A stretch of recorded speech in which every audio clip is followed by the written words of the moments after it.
here. I'm here with Jake. Great. What's up, man? Here we go. Every year, it's my birthday on free agency. Happy So birthday. thank you very much, sir. 30 years old. Time for Brook Lopez to leave Houston. If I had to rank my birthday wishes, I think Brook Lopez leaving the Bucks might be at the top of the list.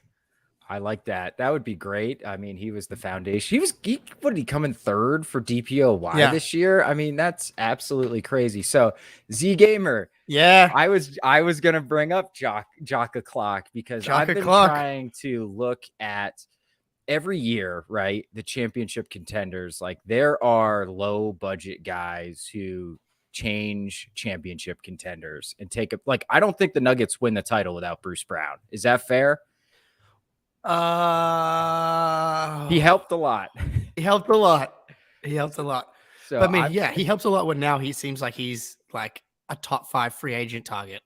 Yeah, no, I mean, he's not going to be cheap this year. Yeah. And but I'm trying to look for who could we use our MLE on, which I do not think we will get to see today, that could potentially swing a playoff series, right? Or like even a game. That's what you need from these guys. And Jock was one of those dudes I was thinking of. But do we have too many bigs now, you think? Well, we do, but we also have potentially two injury prone guys and a 38-year-old big man. So having a fourth big man that we can rely on would definitely not be the end of the world, because I would imagine Horford doesn't play back-to-backs again this year. Mm-hmm. I imagine they take a similar approach with Rob and Porzingis, right? If there's anything we've learned from the most recent playoffs, is that the regular season matters less than it has ever before. What up, Tice? What up? Tice, I'm what D up, Zach. Yeah, like if we didn't see what happens with Cornette and Blake, I think Jock's better than both of those guys. Yeah, he was really solid for the Suns. No, he was like at times outplaying DeAndre Ayton this year. And like it's not like KP and Rob Williams are exactly the picture of health, man. So I would not hate. I think we got to look big wing first, especially if Grant doesn't come back. But if we go center, it would make sense to me why we did. But unfortunately, Ayo Dosunmu is a restricted free agent, so there's no way we would get him. But I think that's a cheeky little one. Well, this is why Javonte Green, like, is he like a lot of his advanced numbers have been really good since leaving Boston, and he's still been a solid 3, like similar to Grant. People kind of hang off him and he takes the wide. I think Grant's definitely a better shooter, but how much fun is Javonte Green in the open court? Like, I just don't feel best. We just miss, like, our bench is Grant, Hauser, obviously Cornette's in there. Like, there's not a lot of juice, not a lot of athleticism coming off the bench, That is for sure. That's the polite way to say it. I've seen some people say Yuta Watanabe. He's a big shooter. I don't trust his defense, but like size, shooting, can kind of play the 4 a little bit. He's one dude I've been looking at. But I do worry that literally all of these guys are they're like all 5 or 6 of the MLE type wing guys are just all going to go to Phoenix because they can actually guarantee that they're going to be top 8 in a rotation. Yeah. But I guess they can't take all of them. Yeah. So, I mean, they only get one. Actually, they probably don't have their MLE because they've got to be over the second apron, right? They might have to be. Yeah. I did see a report that Phoenix didn't quite understand how much the second apron was going to impact them. I was listening to Corrales and Keith Smith yesterday. Like, literally all everyone's been talking about since the first draft came out was how damaging the second apron will be.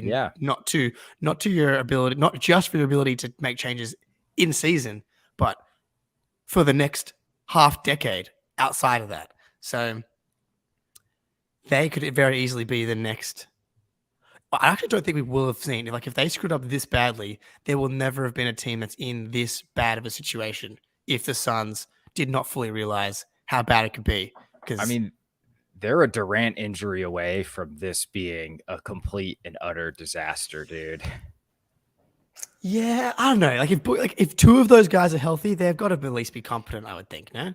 Yeah, but like they're going all in for a Yeah, of title. course. Like they All have right. no future assets. They have nothing else. Other Aiton is like the only young guy who you could at least see as like a starter down the line.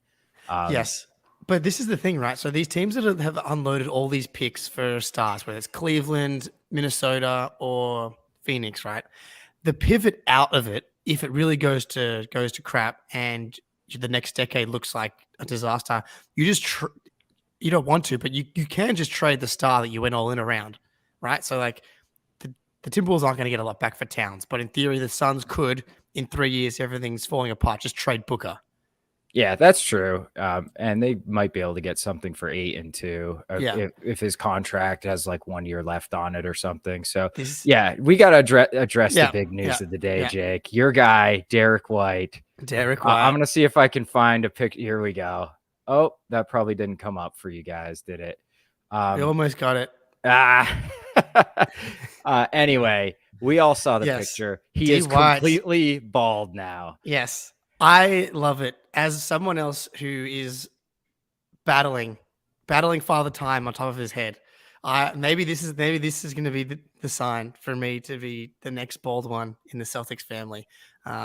He looks great, but I'm definitely going to miss the beautiful headband fro situation, because anyone that has big hair, like when they take contact or when they fly up and down the court, it just adds a whole element to like they look like they're either faster. It looks like the collision that they've just had is even bigger. Like when JG Davison's out there flying around, he looks like a superhero. He looks like a Goku out there. So that's gonna be a visual adjustment, man. He's locked in. Look at this. I know.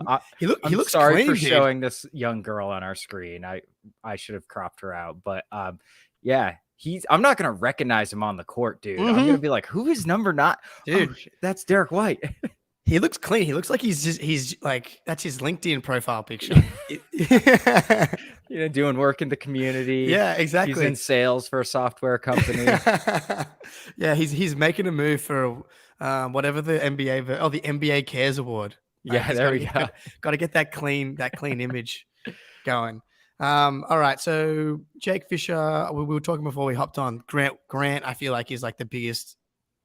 Oh, it's either Brogdon or Grant is like our biggest Celtics news. Yeah, I say that, but Brad, who knows what's coming in? Where with Brad could be anything, but Jake Fisher kind of reporting that Grant's going to have to wait for the dust to settle on the first wave of free agents and also the first wave of mid-level guys, because it seems like he's kind of everybody's third option, fourth option, which I think definitely gives the Celtics an advantage, because if the MLE is 12.4, can they get him at 11, 10? Every $1 million here is huge. It matters, yeah. Right? We're just so close to the second apron. But yeah, I don't know. Where are you with Grant? I mean, I know we talked about it a little bit with Abby last night. I just don't see him getting more than the non-tax MLE, which I think is like 12 this year. Yeah. I just don't think. Who's going to use up? Like, is Detroit going to throw 15, 16, 17 at him? So now they just traded for Joe Harris today. Oh, did I miss that? Yeah, so that's the biggest trade. That's the only trade so far today is Joe Harris to the Pistons for 2 second-round picks. So just into cap space for picks, basically. Yeah. And the Nets got back a TPE. So because the Pistons are rumored to offer Cam Johnson a big offer sheet, and I wonder if the Nets were just like, we don't really care what you're going to offer. We're willing to go into the 30 million range for Cam Johnson. So the Pistons are like, well, give us Joe Harris for free, and that takes and then that's a win-win for everybody, right? Like they get their shooter for nothing basically, instead of having to pay him a big contract, and the Nets don't have to overpay him for exactly. Yeah. So I think this is what's so funny about these deals. I know. It's so dumb, dude. Like just let him collude. Who cares? Yeah. Right. Who cares? It's way more Everybody fun. Does it. Yeah. Like, I wonder, yeah, what's the calculation? Do they get more clicks, more views, more social media impressions by waiting for this last 6-7 minutes? But like, if we get these, like the Porzingis Marcus Smart trade, like I feel like if you let it happen throughout the week, you get more standalone days, so everybody can react at once Mhm. to Porzingis. I don't think the Joe Harris deal was going to get a big reaction from everybody, but like, James Harden can have his own day. Malcolm Brogdon can kind of have his own day, but it is fun. We're all kind of waiting here, like it's Christmas, to I see know. what happens here. I can't wait till my parents wake up at I 6. know. Yes. Come on, Shams. Yeah. Come down the chimney for us. Yeah. So I tried to double check this, but Spotrac has Romeo Langford as an unrestricted free agent. So that must mean San Antonio didn't qualifying offer him. Young wing, little defense, knows the system. Well, he doesn't have to play much, right? No, that's for sure. And do he you, do you want won't. to, do Could you still want to be try and hurt. guess how many minutes Romeo played last year? Okay, so I feel like he missed a lot of games, but when he played like a decent role. So I'll say like total minutes or per game. Well, we can do both. Do me total makes more sense, right? Yeah, that's more what I was going to go. What I was Okay, going yeah, for. yeah. Like Grant played over 2,000 minutes, yes, like last season, which shocked me when I checked it, by the way. But yeah, so that's for context. What do you reckon Romeo got to? 900. Good guess. All Good right. guess. 844. All right, which is Yeah. ridiculously low, dude. So low. Yeah. That's nothing. Yeah, he played 43 games. Yeah. So it's like, what? Like, wouldn't mind a Romeo come back. Yeah. Look, me neither, but what's the point? Romeo about to be on a 2-way from I'm D Zach. Probably. Yeah. Well, as I say, well, thanks to Jason Tatum pushing this new rule through. Mm-hmm. I love how Tatum flexing his superstar muscle. Yes, if anybody missed it, there's a provision now in the new CBA that typically to be on a 2-way, your maximum amount of years played in the league was 3. But now, because of Harry Giles, who missed a year with an ACL, he technically only has played 3, but has been in the league for 4. There's a new rule, the Harry Giles kind of rule, that you can be on a 2-way, even if you've been in the league for 4, but you've had an injury year. Apparently, thanks to Jason Tatum pushing for this rule to get through so Harry Giles can get another crack at a 2-way. I'm guessing that means that Harry Giles is going to be on a 2-way for the Celtics. I'm hoping it is, actually. Yeah, he always was intriguing. He flashed like some passing stuff in Sacramento. That one year he actually was like healthy for a little bit. Absurd athlete.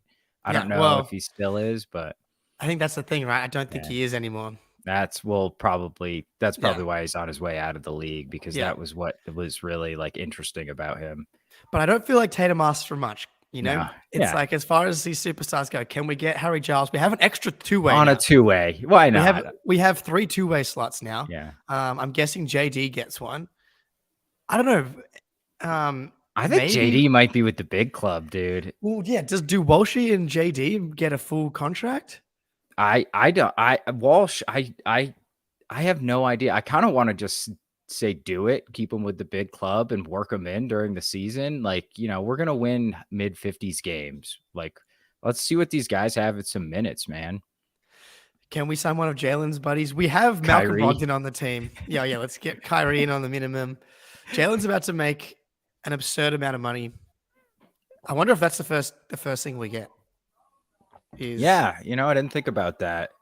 We just take all, like, there's no questions. Like, this isn't going for a second longer. He's here. Yeah. It's signed. Is that a Woj tweet? What have we got? New salary cap numbers? Salary cap stuff. Nah, nothing. So I was listening to Corrales and Keith Smith last night, and we've spoken about this already, but, Jaylen is obviously eligible for the 35%, $295 million of the max. My whole thing has been, like, if you want to try and get under and can negotiate Jaylen down a little bit, can you just go to Tatum and be like, we're going to try and get Jaylen to take 33% instead of 35% of the max. Tatum, you're also going to take 33% of the max. So it's not just Jaylen taking the haircut. It's both of you guys taking the haircut. And then that's going to allow us to keep Grant and also maybe do something else. Like, if they both do it, if you get Tatum to agree to the same thing that Jaylen does, I'd have to think.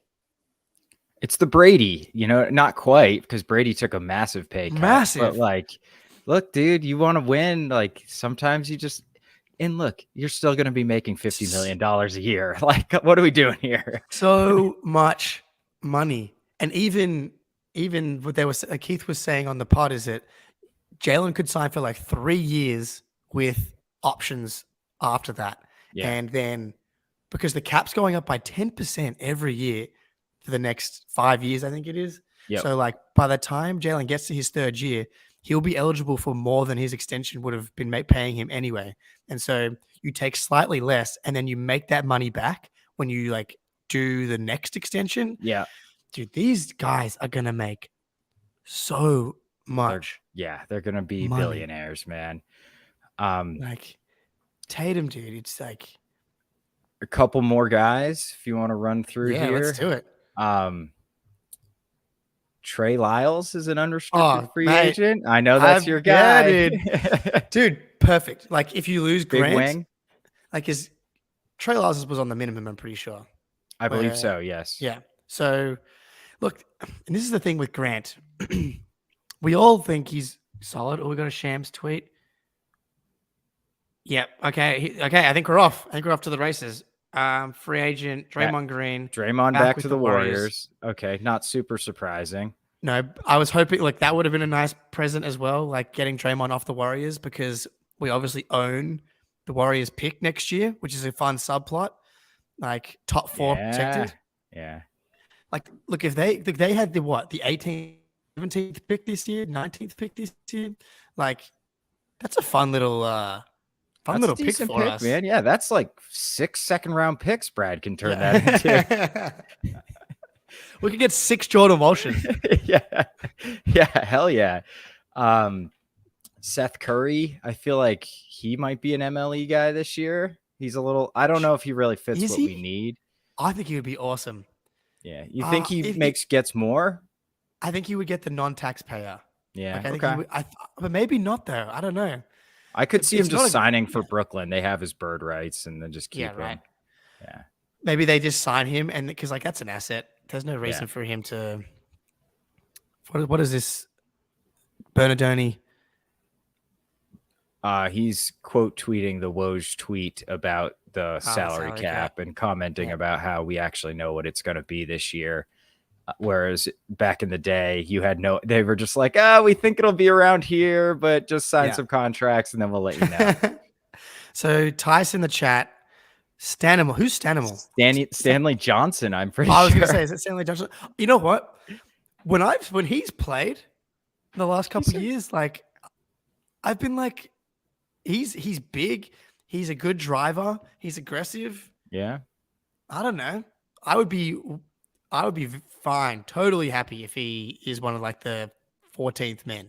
Yeah, if he's a minimum guy, I don't think he's a mid-level guy, but he's one of those dudes that looks like he should be really good at defense, and he's just not. He's not like completely terrible, but he's pretty bad. Yes, he's like the minimum version of Jaylen. It's like, why is Jaylen not borderline all defense, and he's just solid on defense? Whereas Stanley Johnson is almost out of the NBA bad at defense. Yeah. Well, Tice, Grant was actually pretty bad defensively last year, I thought. So that doesn't shock me. But I don't trust a lot of defensive numbers, and the eye test would stand the man. There's a reason, like he's not that bad of an offensive player. If he could defend, he'd be on teams and have a role. It's like his defense is bad, man. Yeah. Look, Grant, like I think you probably know. Like, do you know how many games Grant played in last year? Because it shocked me when I saw it. Yeah, I saw you tweet. It was like 79 or something like that. That was crazy to me. It did not feel like he played in 79 games. Only 3 of them was less than 10 minutes played. He had a bad season.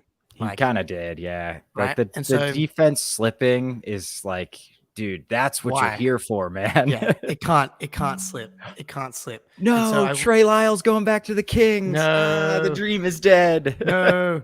Where are we? So that's Hainsey boy. Yeah. But I'm glad we've got this tweet thing up here. I don't want to ask you to do too much. Is it possible to make that slightly bigger? Yeah, one sec. Ben's gonna get mad at me because it's gonna screw up. Oh yeah, but then just pull it down. There you go. Yeah. Yeah. Ben, this is what happens when Ben's gone. We just get crazy. Yeah, that's Dad's right. out. No parents at home. Karis The LeVert. formatting gets all weird. All right, that's good. I feel like the Cavs hanging on to Karis LeVert is a good thing. That's fine. Yeah, I am not a Karis LeVert guy. No. Like the fact that Karis LeVert is just not helpful at all. Their best wing.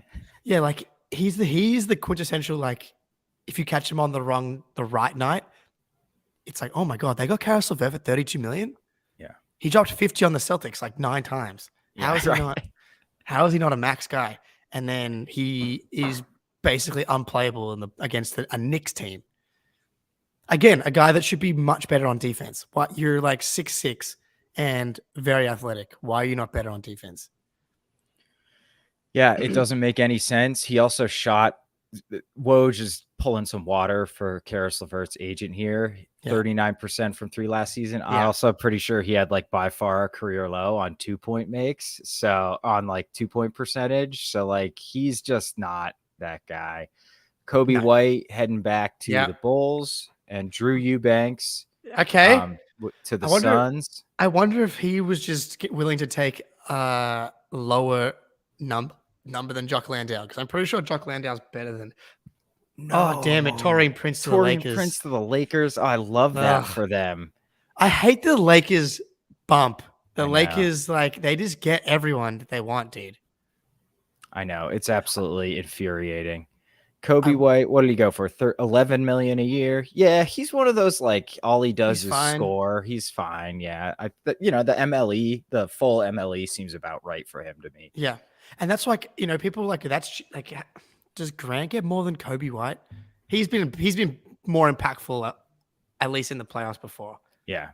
Have we seen Kobe White in the playoffs? Would he play like 5 games? To be fair, he would have played in the playoffs if Billy Donovan didn't bench him in the play-in game against the Miami Heat. Like, he was cooking against Miami, and then Billy Donovan freaking benched him. Kuzma back to the Wiz, 25 a year. I feel like he's a trade deadline guy. Oh, wow. That feels like a trade deadline guy they'll move off of. They're just like, sign with us. Good number. Yeah. That's a pretty, like, that's a really good deal, but that's solid. Yeah, I would take Kuz at 25 a year, man. He's really good, and like, he's not going to stay there long term. So he's probably just doing them a favor. Like, I'll ball out in the first half of the season, take as many shots as I want, and then move me at the deadline, and you'll get assets. I feel like there's going to be a power struggle between Jordan Poole and Kyle Kuzma here. Like, who can take more shots? It's going to be a bloodbath, dude. Yeah.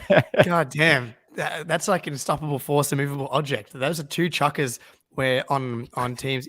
I was going to say, it's very interesting to me that we have not gotten a Brook Lopez or a Chris Middleton notification yet, because I would have assumed, and a Jaylen Brown notification for that matter. I wonder if, I don't know.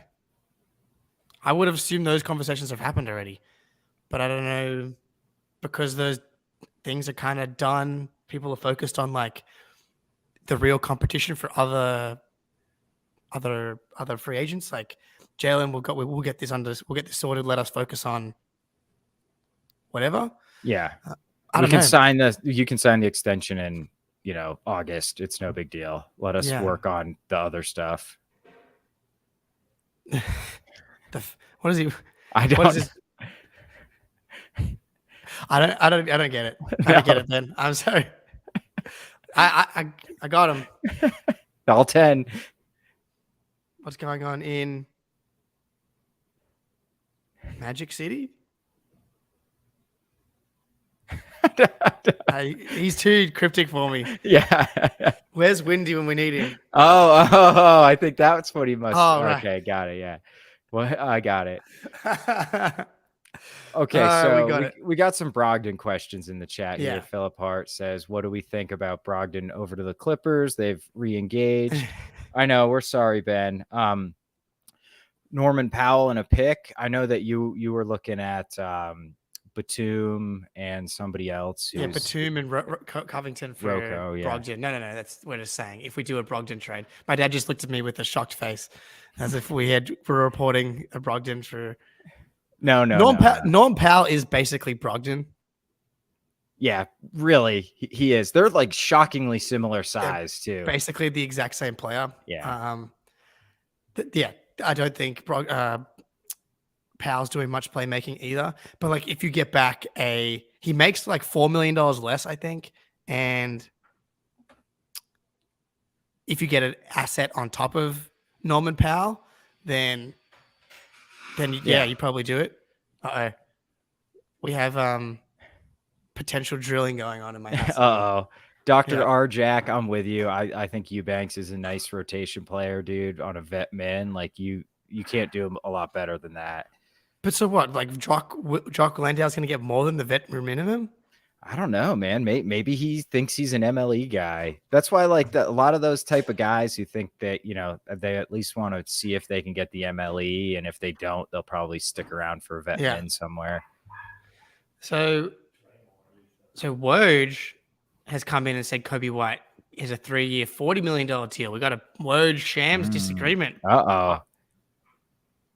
Interesting. Keith Smith says $7 million of incentives, so that's the difference. Okay. Yeah, that's the thing with some of these deals is that I want to know what Taurean Prince went for. Because if it's a vet minimum, I'm going to be so annoyed. Yeah, unreported. The friggin' Lakers, man. Whoa, Bruce Brown to the Pacers? Is that real, Ben? When's that come from? Get out of here, Greeny. I might have to take Greeny off of this, our list here, because he's not like he's going to be breaking any news. Yeah, but you got to leave Greeny up there. All right, okay, fine. Yeah, where's this Bruce Brown to the Pacers stuff? Because that would be great. I'd be very happy with Bruce Brown to the Pacers. Yes, definitely. I just don't want him to go into a contender. Granted, that means that the Pacers will continue to beat us. True. Oh, is that the anonymous guy? Is this the what's that guy's name on Twitter at the moment? Oh yeah, you seen this guy? The amateur NBA something. Yeah, who got like deleted from everything, Twitter yesterday. Right? Damn, KBD to the Suns on a minimum, essentially. I like that for them. Is he? He's not a. No, he's not good, but he's young and he's got a little bit of potential. I like filling out your deep bench with guys like that. Right. Apparently the drilling's not going to go along for too long. But, all right, nice. I can't hear it right now, so you're good. Right now it's not as loud as it was yesterday so No, far. that was a different ball game. So if you haven't seen the Dropping Dimes Twitter account on Drama on Twitter in the chat, there's this guy that was kind of a draft analyst account and then started kind of reporting news here and there. And people weren't sure how much to believe it, obviously, because it was just a random account with like 1,000 followers. And then he kind of started. What did he nail? He nailed the Harden thing. He said that was like imminent. Yep. And then he got blocked, banned from Twitter, deactivated. Someone put the hit out on. Yeah, I'm sure it was Woj. Yeah, right. And so he tweeted today that the Miami Heat are going to be getting the star from the Pacific Northwest. Oh, interesting. Jeremy Grant. Wow. Well, what do we got? The star from the Northwest. That was a joke. That was a bad joke. He's so not a star that my brain was like, oh, what a Jeremy Grant. It didn't even make sense. Yeah. Anthony Simons. Wow. That scares me. I don't like to hear that at all. For what? Hero and Lowry and picks? Yeah, that's what I don't understand why Portland would do it now. Yeah. Because that deal is going to be there unless Portland's getting scared that Miami's using the James Harden deal as leverage, being like, okay, you're not going to trade us Dame. We're going to send that same package to Philly, and that's going to scare Portland into doing a deal. The thing about the Philly deal is that Daryl Morey is not doing a deal anytime soon. He's going to squeeze every last cent, pick, player out of Oh, this deal. 100%. Yeah. Oh, Which I Keith think, Smith likes Kata Bates Diop, Jake. all I'm right, telling all you, right. man, there's something there. I can't say I have a strong opinion on Kate Beats day up. Like I'll defer to you guys. You probably know as much about Kate Bates day up as I know about Jock Landale. So I'm willing to let you go You on this definitely know more about Jock than I know about KBD. I'll tell you that much. So Sorry. Nikhil Alexander Walker remaining in Minnesota. Not exactly maybe. So Fireworks. Did anyone actually? They took his account down, but not before he nailed. Also, Yeah. okay, he nailed the Brown to the Pacers thing, the dropping dimes account. What a weird subplot to free agency. This just anonymous small account just nailing reporting down. Yeah, that's really weird. But we haven't seen a more legitimate source report it. Okay, No. Ben just sent us in the Slack that Alex Golden, who I don't really know, but appears to be fairly legitimate and is a Pacers guy, is reporting Bruce Brown to the Pacers as well. So, all right, that's good. Because Simmons was talking about him going to the Lakers, and I was like, oh, I would not like that. And I also didn't see Bruce Brown doing that. He wants to get paid, dude. Yeah, wants to get paid, and also, is he the type of guy that's want to go from the team that just won the title and beat the Lakers in the Western Conference Finals to going to the Lakers? Yeah, to know about that. Damian Lee back to Phoenix. That makes sense. I guess. He's fine. Yeah, he's like. They need players. He's a body. He can shoot it a little bit. He's fine. Honestly, I'd be happy with Damian Lee on the end of our bench. Yeah, definitely. Also, Trey Lyles gets a bit more. He's get 2 for $16 million with incentives. I like that. Nice one, Z Gamer. Yeah, guys, if anyone in the chat's picking stuff up, just slop it in here. Fire it away. Slop it in. Slop it in. The new term for trade rumors. Slop. Shout out the Ball podcast with Sam Sheehan, who I've been watching as he's just like slowly descended into madness as from Marcus Smart for the Marcus Smart trade. I wonder if we'll get some Jock Landale news here, man. I don't think so, though. I don't think so. What do you think about the Pat Bev rumors to the Celtics? This is probably going to be unpopular, but I'd take Pat Bev on a minimum for sure. I don't see how you couldn't. He's been helpful with every team that he's been on. Yeah, he's annoying, but he can play defense and he'll make open shots, man. Like, that's valuable. He's super annoying, but like from a regular season perspective, a dude that's going to come out here, be a veteran, shoot just well enough, and hustle. Like, yeah, right. You throw him and Jordan Walsh out there. Here we go, dude. You're just gonna light people up, shut them down. No team is scoring. Here we go, man. Like a lot of the post draft stuff has been super positive on Walshy. I've seen that. Yeah, Vicini loved it too. I think he said he had him at 30, and he was like getting all those. Oh my god, Taurean Prince, 1 year, $4.5 million for the Lakers. That's ridiculous, dude. So dumb. So that's their MLE then. Okay, that's a good MLE signing. Yeah, definitely. He's good.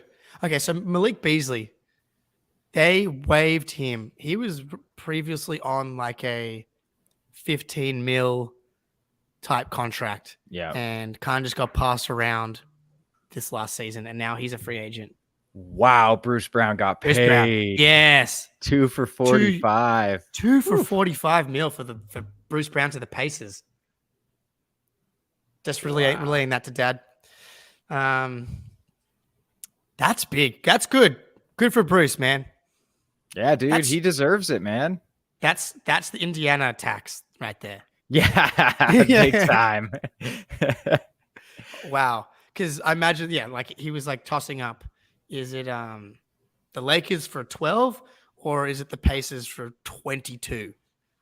Right, exactly. So, what is the plan for the Pacers there? I mean, do they just think like we need a guard next to Bruce Brown who can do, or next to Halliburton who can do all the dirty stuff? So make does some this, shots. because they have a lot of 2s and 3s, right? It's like Well, so they Neesmith, got rid of Buddy Hield. Duarte. True, they traded Duarte, but he barely played last year. Yeah, that's true. He did not play a lot, but He it was does at injured. least clear. He expects to play though. You know what I mean? Yes, So it kind of totally. clears the bench out a little bit there. Yeah, Buddy's still there. Buddy can play to the 3 a little bit, I guess. Yeah, they would just be small. Yep. So I wonder if he's definitely a trade candidate. Oh, for sure, man. I think they've been trying to trade him for the Because past year. how old is he? He's 30. He's gonna be 31 this year. Yeah, he entered the NBA at like 25 years old. Yeah, that's right. And then like maybe older. Yeah, right. Yeah. I don't even think we ever got confirmation on that either.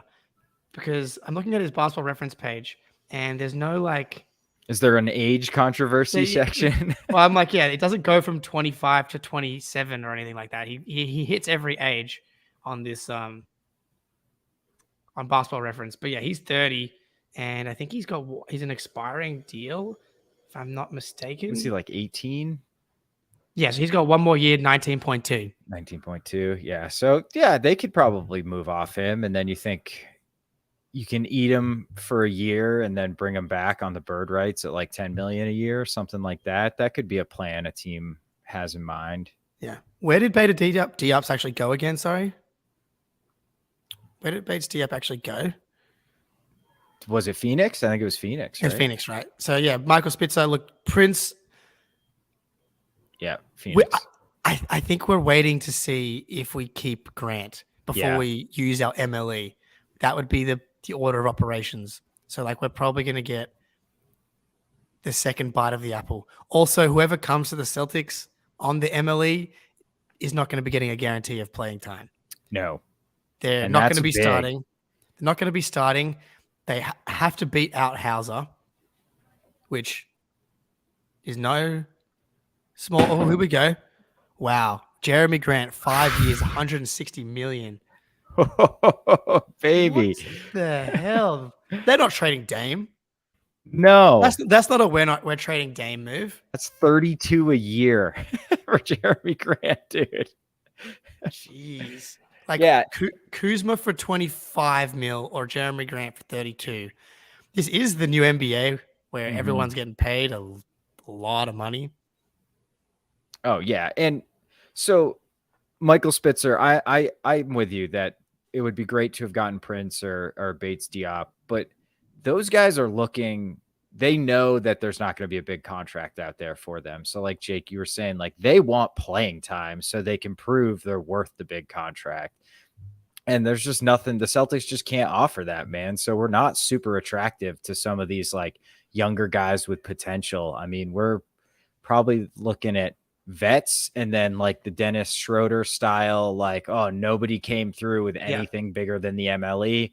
I guess I'll take the Celtics MLE. So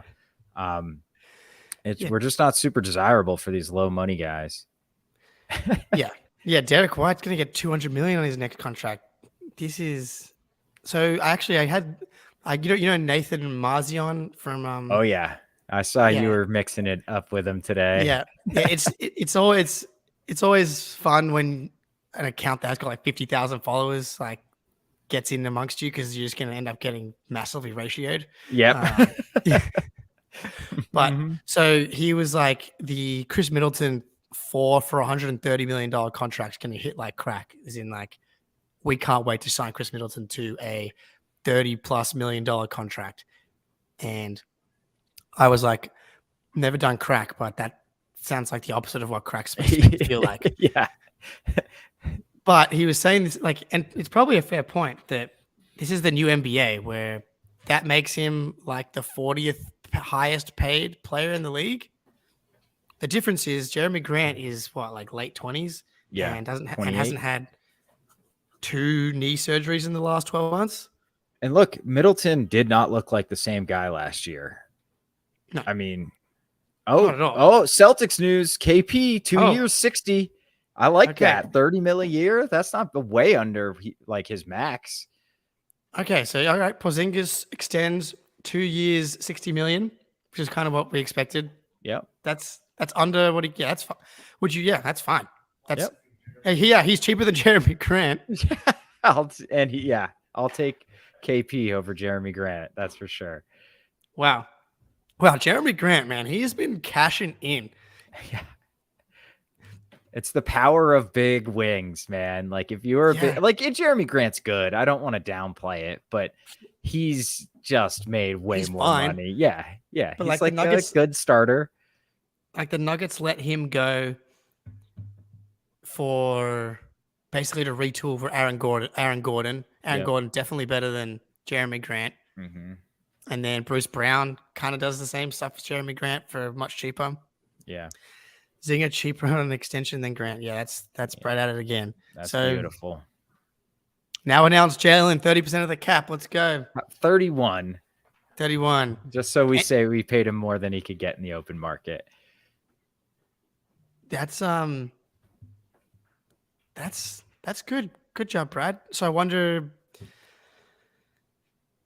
B-Rob's reporting 77 over 2 years was his max. So we got him for $17 million discount. If you want to look at it like that, that's pretty damn good. Brad is the extension wizard, man. Yeah, dude. Like Smart, Rob Williams, Porzingis. Like he just gets his guys on extensions. I mean, he learned from Danny. That Jaylen Brown extension, ironically, is the reason why we're dealing with this Supermax situation. Correct. The whole CBA is dumb, dude. Yes. The easiest fix, in my opinion, seems to be like, okay, Supermax is $35 million, allows you to keep your homegrown guys, but it should count against the cap like a normal max or like 30% of the max. Yep. As opposed to it being like a crippling contract. It just makes no sense to me. Yeah, they tried to institute it to make it so these guys stick around their teams that drafted them for longer, and then they just end up becoming albatross contracts that they have to like trade for a bunch of seconds, like with Bradley Beal to get out of. Dude. It's like this is the opposite of the intent. Oh, Derek White. I'm like, so what do we? No, the mistress is looking good. I like it. Yeah, it's good, man. It's gonna be nice and sleek, aerodynamic. Look. And this is the thing, you even if the KP thing doesn't work, he's not an expiring contract now. Right. He is an asset. He can be flipped forward to whatever. And I will say, I wonder if I can do this on the fly. But I've been looking at KP highlights from the playoffs in the bubble and the year after the bubble. It's annoying that KP in the Dallas 2 playoff series were against the Clippers because we only have film of him playing against the Clippers. So it would have been nice to see him play against like a different team in the playoffs. But that's kind of a bad matchup for him too, I feel like. No, but like you can see he actually played pretty well. Yeah. I'll pull up his like overall stats across the 2 years here. And yeah, he was 16, 6, 1 assist, a steal and a block, and 0.6 turnovers on 49-39 shooting in his 2 playoff series, right? Like his first playoff series was way more efficient, and then his second playoff series, not so much. But he was pretty checked out by that point, I think, right? Like things had... But also, like, it's such a small sample size. Like, he was 0 for 5 in one of the games from 3, and that's like just going to skew your 3-point percentage. That being said, he shot better from 3 in the playoffs at 30% than both Jaylen and Jason. So, first to the floor bingo. We got a Spoonie Cat. I can never get her off this either. She just digs her claws in. That's so good. Come on. Yeah, I mean, I'm totally happy with KP at that number, man. When you look at some of these contracts, like the cap is going way up. Like I've got to get over the sticker shock. That's the thing. Of some of these deals, because like $20 million is like the new 12. The full MLE used to be like 6.5, 10 years ago, and now it's 12. It's like everything is essentially doubled in the last decade. So 20 million is 10. And it's just hard. It's just hard, man, because it's like $60 million, but it's a good deal. It really is. Yes. it's going to make him like a 40 to 50th highest paid player in the league. That's about right. Is not a big deal whatsoever. And it's actually a discount, right? Isn't he on 32 million a year this year? So I think it's 36 this year. 36, yeah. So he's taking less a massive, per year. Yeah, massive discount. We just got Reggie Jackson to the Nuggets. It looks like just 2 year, 10 mil. I read it as 102. Yeah. Oh my god, that one would shock me. Damn. Unfortunately, I have to jump off here and go help my wife get my child you're good. ready for bed and all that fun stuff. So Jake, I will leave this running, assuming you want to stick around for a little bit. Let's do it. Well, Chad, are you happy for me to lead the charge and hold the fort till Booney gets back here? We'll see if I get back. I hope so, but I'll hang on. I'm not holding my breath, but yeah, you can just leave whenever and I'll take care of it when I can. Sweet. All right. Later. Bye everybody. Thanks for hanging out with us. All right. So KP at 30 million for those 2 years, like 20% of the cap deal, dude, for KP. And I'm trying to load up some highlights from the playoffs so we can watch those together because you can really see the vision. All right. So what do we got? We got Eric Gordon for the MLE to where? The Clippers, I'm guessing. All right. I got to recenter myself here. So the Nuggets lose Bruce Brown, but they get Reggie Jackson. He gets playing time now. Root Canal Reggie. Not quite Bruce Brown, but he does a lot of the same things, right? Like he can handle the ball a little bit. He can space for you. And I just don't think the Nuggets are going to be having any issues. I feel like Jokic just has the halo effect. Yeah, look, Reggie, but here's the thing. I'm also not big on Reggie Jackson, but Reggie Jackson with Jokic is Reggie Jackson with Jokic, not just normal Reggie Jackson. And yeah, but this is the Jokic effect. Like Aaron Gordon, I don't think before the Nuggets traded for him would have been described as a high IQ player. And then he goes and plays with Jokic, and all of a sudden he is. And I'm not saying Reggie Jackson's anywhere near that type of player, but to replace, like you look at the body type, handle the ball and space a little bit, definitely a downgrade than Bruce Brown. You can see that by how much the Pacers were willing to give him, right? But you keep an asset, you're only paying him $5 million. And the Nuggets low-key have contract issues as well. Jokic is obviously on, is it a super max? Murray's on a max. Porter's on a max. Gordon's on a really good value deal, like $20 million. But so they're going to have apron issues as well. And like as good as Michael Porter Jr. was for them, that's not a good deal. Like I do not think that he looks good on another team or anywhere near as good on another team. Like I don't think it can be overstated how Jokic is impacting these guys. Like every shot that they get is so much better than anywhere else they're getting.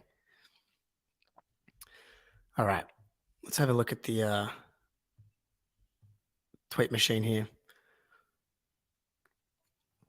Nothing massive still. Troy Brown to the Minnesota Timberwolves. That's their Taurean Prince replacement. That's what's funny about these deals, right? Like the Lakers had Troy Brown. They replaced Troy Brown with Taurean Prince. Are you telling me that's going to have any impact? Like both teams are going to be in the exact same place they were before, but both guys get to move. Maybe the Lakers like Prince a little bit more than Troy Brown. He's definitely better than Troy Brown. I like Prince, but Troy Brown was good for them too. Yeah. So what is this again? How much is this Max Strus thing a Heat culture bump? Oh, the Bulls have signed Javon Carter to a 3-year, $20 million deal. Dr. Jack, have you seen Max Strus? Is that been reported somewhere? Because I know it's been rumored that he's going to get like 15 mil. So we got Javon Carter, 3-year, $20 million deal with the Bulls. Nice work for Javon. I've been delivered a hot chocolate here. I'm not a coffee drinker. Hot chocky for me. 64 mil a year. You're trolling me, obviously. 6.4 mil? Did you miss a decimal place? Surely.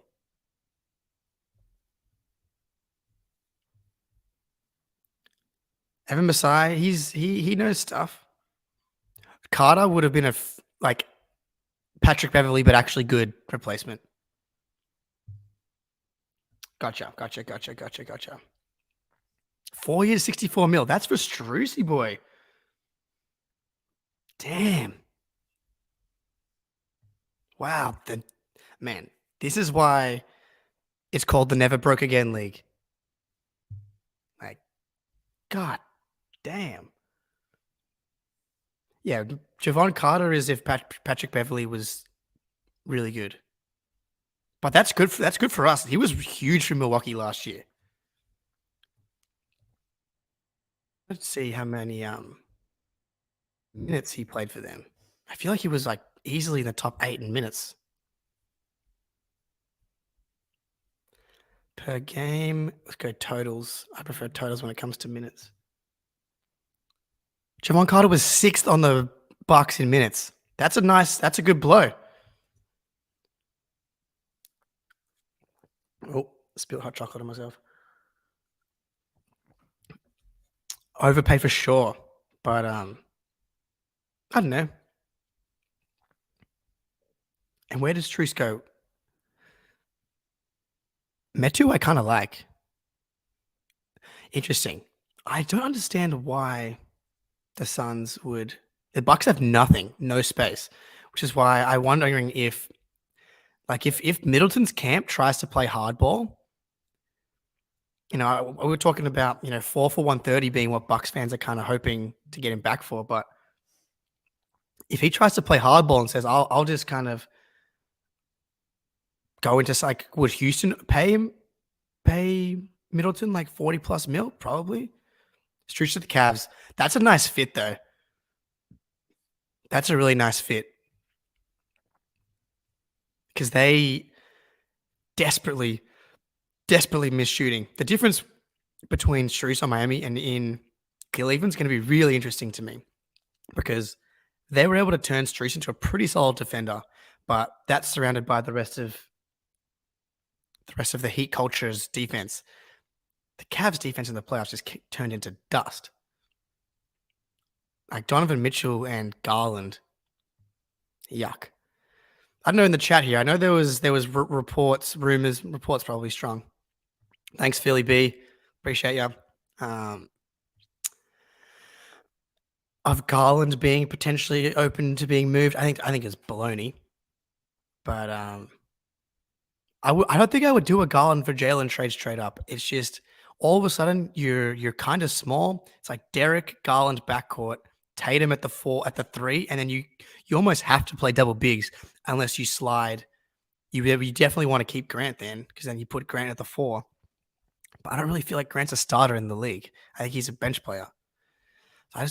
As much as we all want that like true point guard, Garland did not turn up in the Knicks series. So I'm like, give me the guy, Jaylen Brown, who we know can at least play in the playoffs. Eastern Conference Finals notwithstanding in 2023. Yeah, remember that there was like the Celtics tax back in the prime of Brad Stevens' coaching career, where anytime someone left, like when Crowder left to the Cavs, ironically as well, just not as good. There are some teams like Dante DiVincenzo. I think he's a good player, but when he leaves the Warriors, I think some teams are going to be a little disappointed with what they're getting from those guys.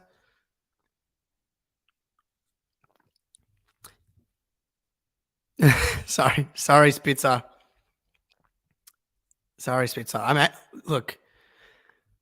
The good news is we haven't received Middleton extensions, Brook Lopez extensions, Jaylen Brown extensions. I'm trying to think who else is like up for their own team to be extended. Obviously, Harden didn't get extended.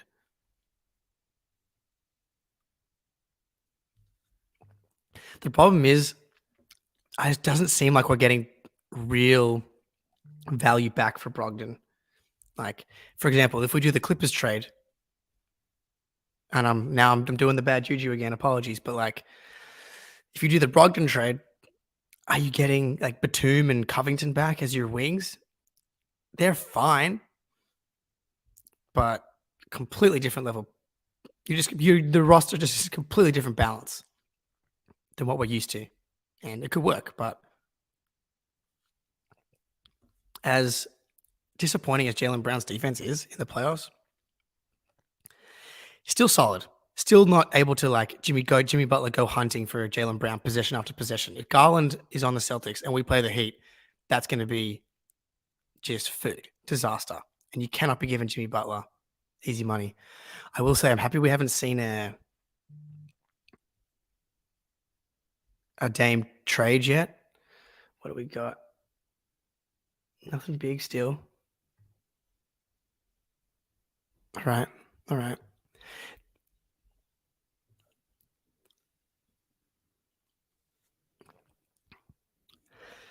Yeah.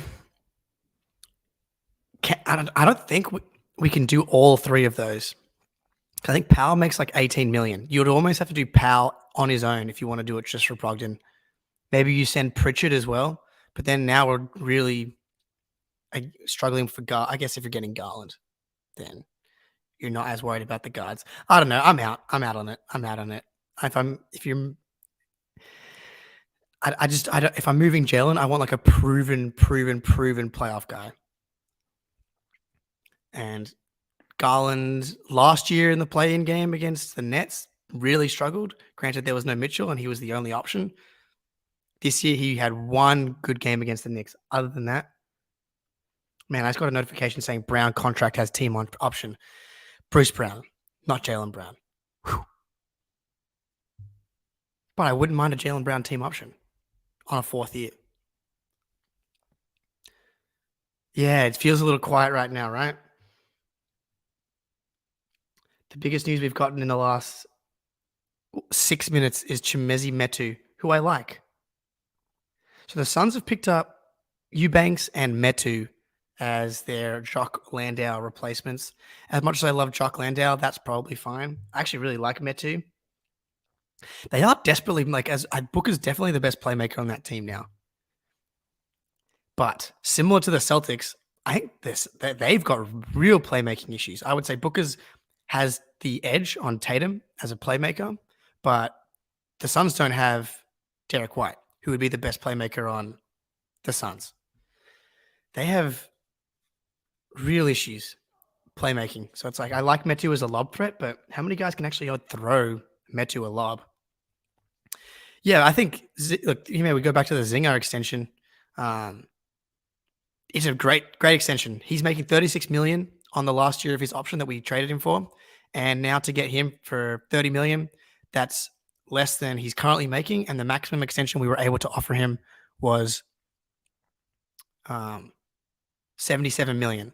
So we get him for less. Oh, Georges Niang with the Cleveland Cavaliers. Okay, Philly loses Niang, who low-key very solid in the Celtics series. Very solid in the Celtics series, and was huge for them all year long. All right, so we've lost Javon Carter to the Bucks, who was their sixth leader in minutes. It's definitely not the bright word operation. And we're looking for now Niang. Let's go. It's just kind of falling apart around us. So Niang played 1,500 minutes for the Sixers last year, dude. That's a loss for them. He got himself paid 3 year, 26 mil on you, George Niang. He was one of those guys I thought was definitely from a different country. And then I heard him speak. Yeah, he was 8th. He was their 8th man last year. He played 1,500 minutes. Shake Milton played 1,560. Then PJ Tucker 1920. After Niang, the next closest in minutes was Daniel House, who played 807. Niang played double the minutes that Niang played. Javonte Green still on the menu. Yes, please. Yes, please. The dream is re-sign Grant and get Javonte. That's the move. Yeah, Bucks and Sixers, they're small, but they've been weakened. Absolutely no question. So back to the Zinger extension. I'm going to see if I can get these highlights loaded up for you. Damn it, file size is too large. I want you guys to see these because I think they're awesome. But now they're going to be like 40 seconds long. That's fine. But yeah, KP, Tatum, Jaylen has the potential to be like the best big three in the NBA. And it's not really up for discussion. He was an all-star in 2022, 2020, 2018. Obviously not 2022. Lol. What year was it? It's obviously pre-ACL. Oh, Kyrie Irving, our old friend, 3-year, $126 million for our old friend. Yeah, the Cavs becoming, this was always going to be the thing with the Cavs. They made that trade for Donovan Mitchell, and you're always going to struggle with depth the year after you make a trade like that when you give up all those picks and players. It's the second year where you have the chance to retool your roster. So they've added Niang and Strus. No. They've added Strus. Ben's always helping me out here. I'm a rookie when it comes to all these things. So let's see if we can figure this out together. We'll get back to it, but let's react to Kyrie. Wow. Kyrie Irving's agent, I'm guessing that's his mum, Shatilia Riley Irving, becomes the first black woman to negotiate and complete an NBA contract. Look, never going to fault Kyrie on some of the awesome stuff he's done community-wise, and that's a cool milestone. And it's a cool contract. 3 years, $126 million for Kyrie Irving in 2023. In this economy. Yeah, Niang and Strus to the Cavs. They were missing shooting and they were missing wings. Like, they're not huge needle movers, but depth they did not have. But again, like, I just don't know if I believe in the Cavs as currently constituted, because Mobley and Allen, double bigs, sure, Celtics do double bigs, but Al Horford can shoot it. KP can shoot it. Brook Lopez can shoot it. Plays with Giannis. In the playoffs, if you have two non-shooters, it just makes you so easy to defend. Like, yeah, cool, you've got Strus and Niang, maybe for a little extra spacing, but you're able to sag off Mobley and sag off Allen. You know? I still don't see them. The only chance I really see for Cleveland to go to a true contender level is if Mobley takes like a real offensive leap, which is very much in the cards because he's so young still, but I don't think we've seen anything that makes us think that that's kind of there. Like, all the Kevin Garnett comps were just always ridiculous. To put that on anyone's ridiculous. Similar to how bloody Wemby's getting these Kareem Abdul-Jabbar comparisons. It's completely unfair to these guys. But Mobley has not shown us anything on offense anywhere close to what KG showed us, even early in his career. So that's really the only way I see the Cavs being like a viable, high-level playoff offense. Otherwise, like, you play the Celtics and Rob can just roam.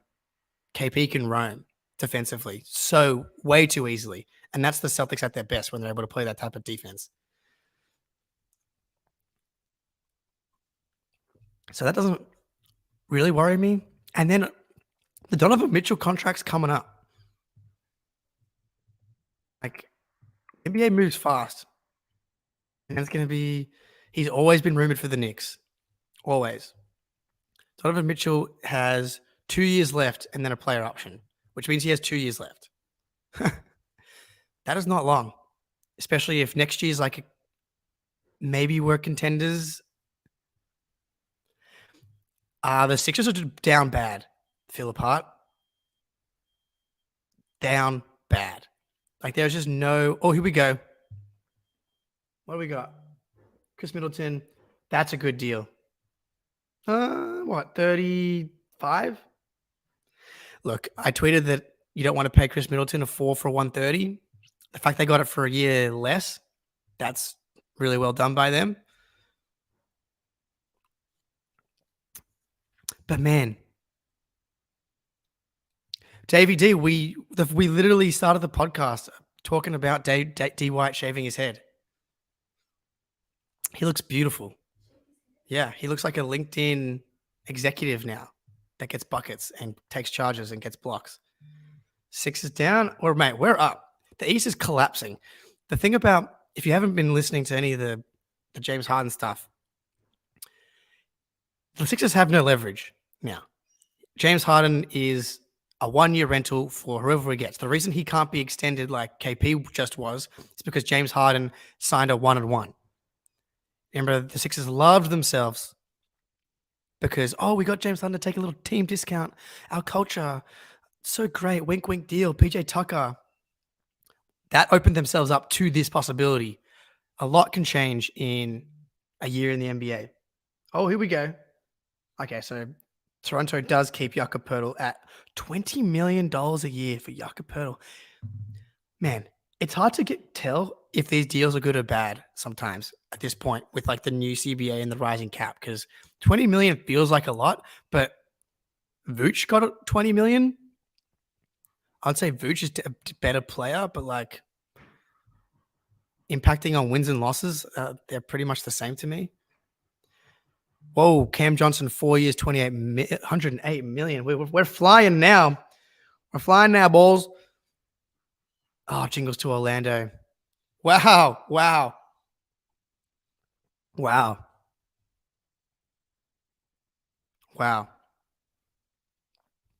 The thing with Middleton is he's 31, turning 32.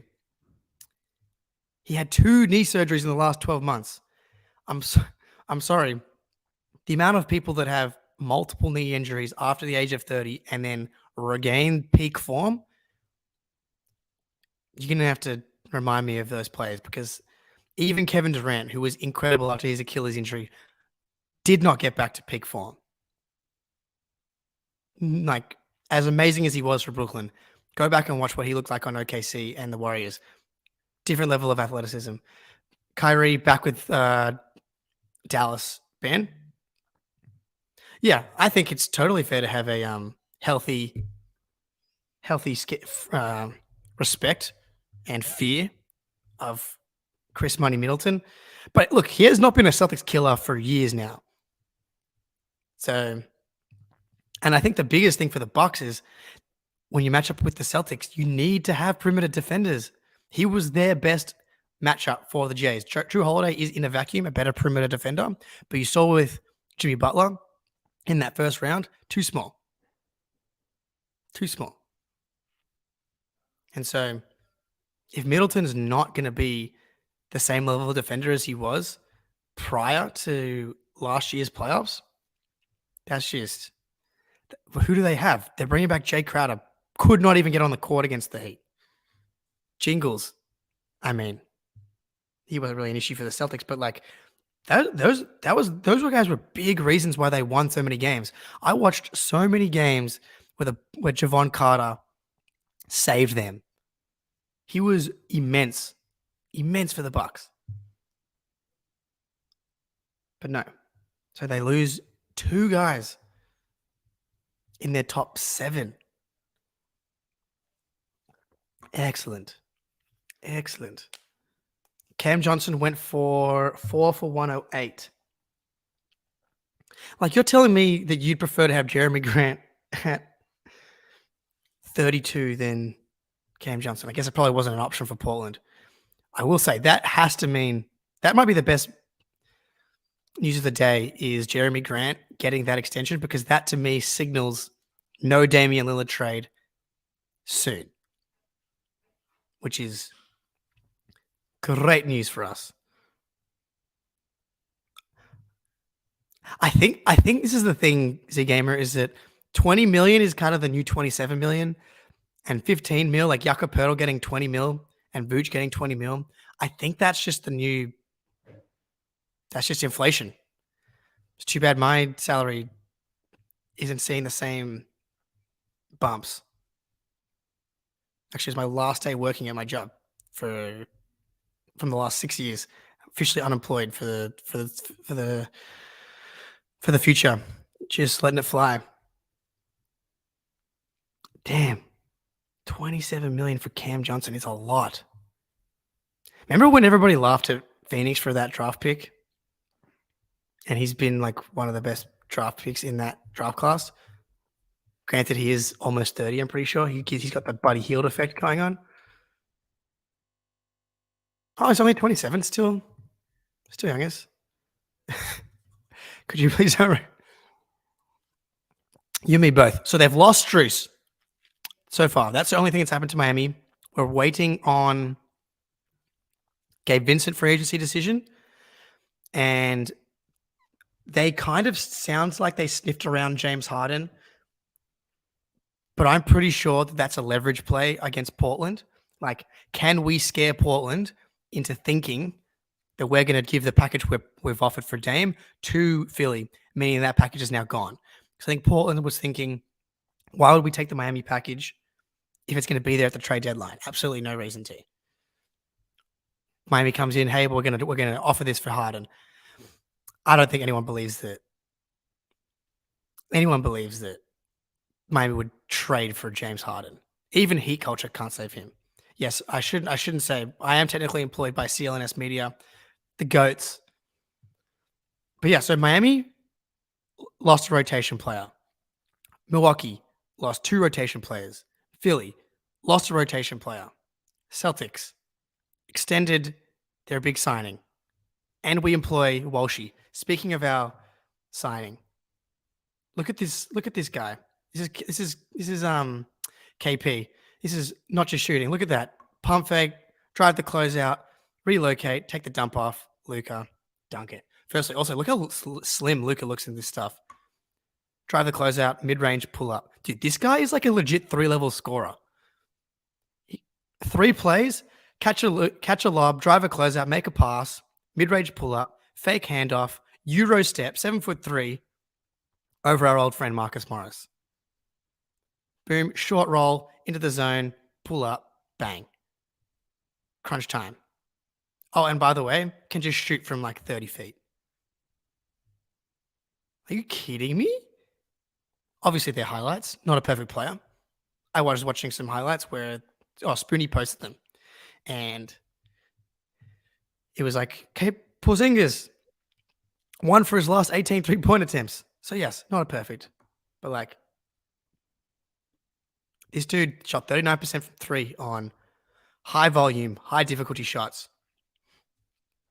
He's an elite offensive player.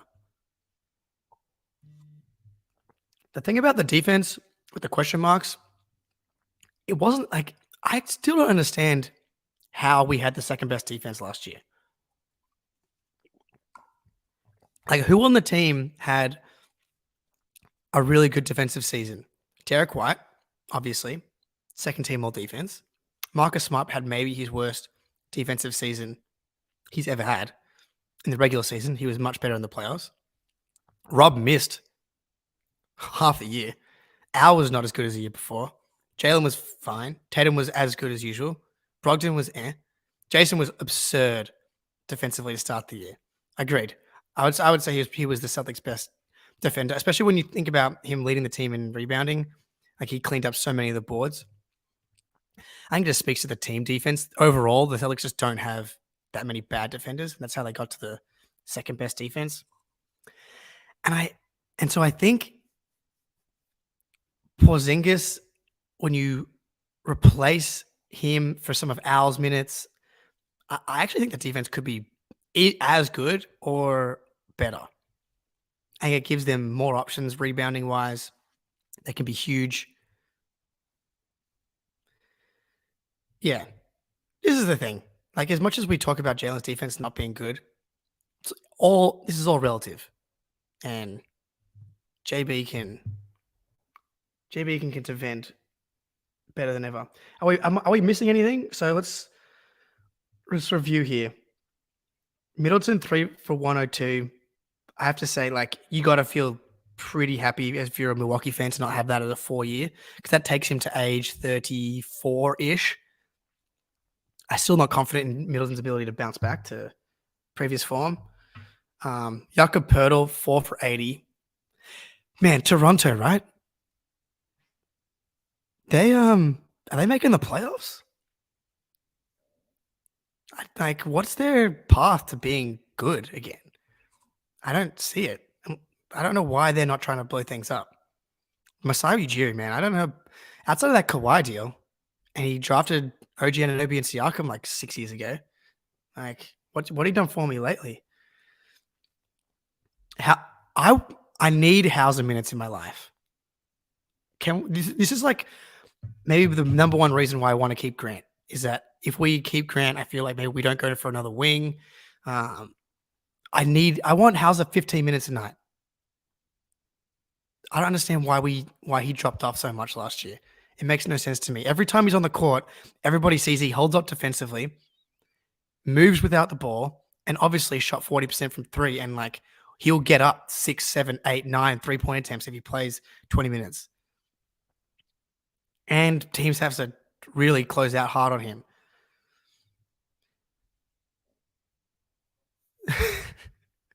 Yeah, the Raptors now have Dick on the team, which there's going to be a lot of 14-year-old boys that want that jersey. Just to hop on, miss any big moves. I mean, I would say the story of the day from a Celtics perspective is obviously we extended Porzingis for 2 years, 60. Got to like that, getting him $7 million under his max. But the Bucks lose Javon Carter and Ingles. The Sixers lose Niang, and like that's perfect. And the Heat lose Strus so far. So what do we got? We got Trey Jones, 2-year deal, $20 million with the Spurs. I actually really like Trey Jones. Yeah, dude, teams get stuck in the house trap every freaking time, dude. No shot. Especially in this in the team context when you've got guys helping.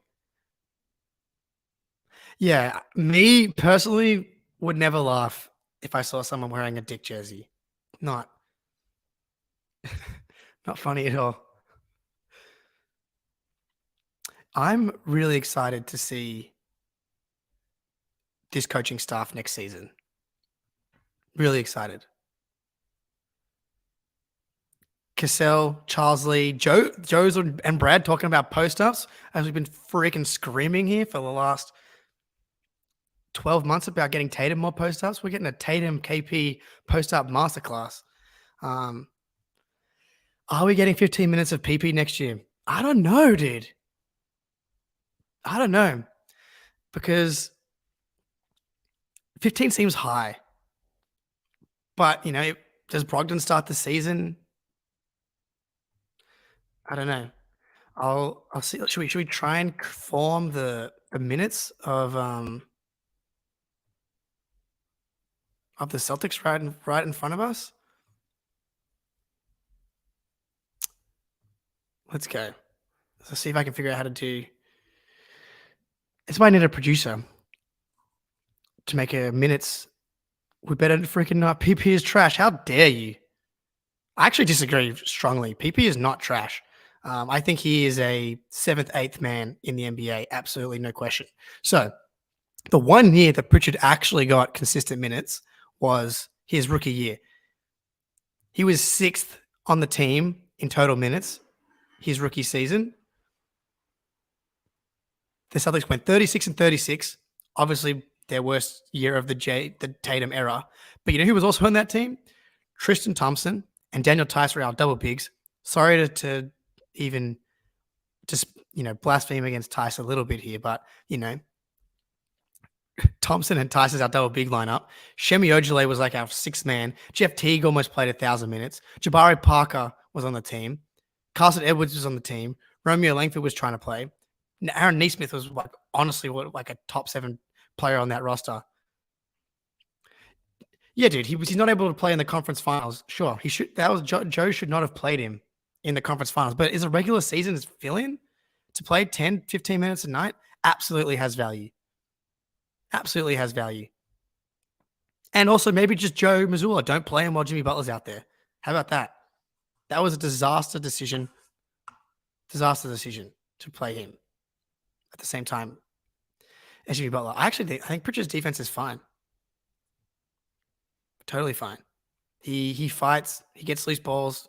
He rebounds well for his position. Totally fine as our 8th, 9th guy, third guard. Yeah, just like Drew Holiday can't guard Jimmy, dude. Of course, Peyton Pritchard can't guard him. That's on Joe. That is not a Peyton Pritchard problem.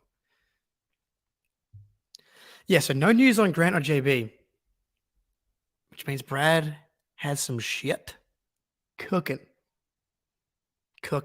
I'll see if I can pull up, because it doesn't seem like the Raptors would ever trade OG Anunoby, but man, would a Malcolm Brogdon OG Anunoby trade hit like what I imagine crack feels like.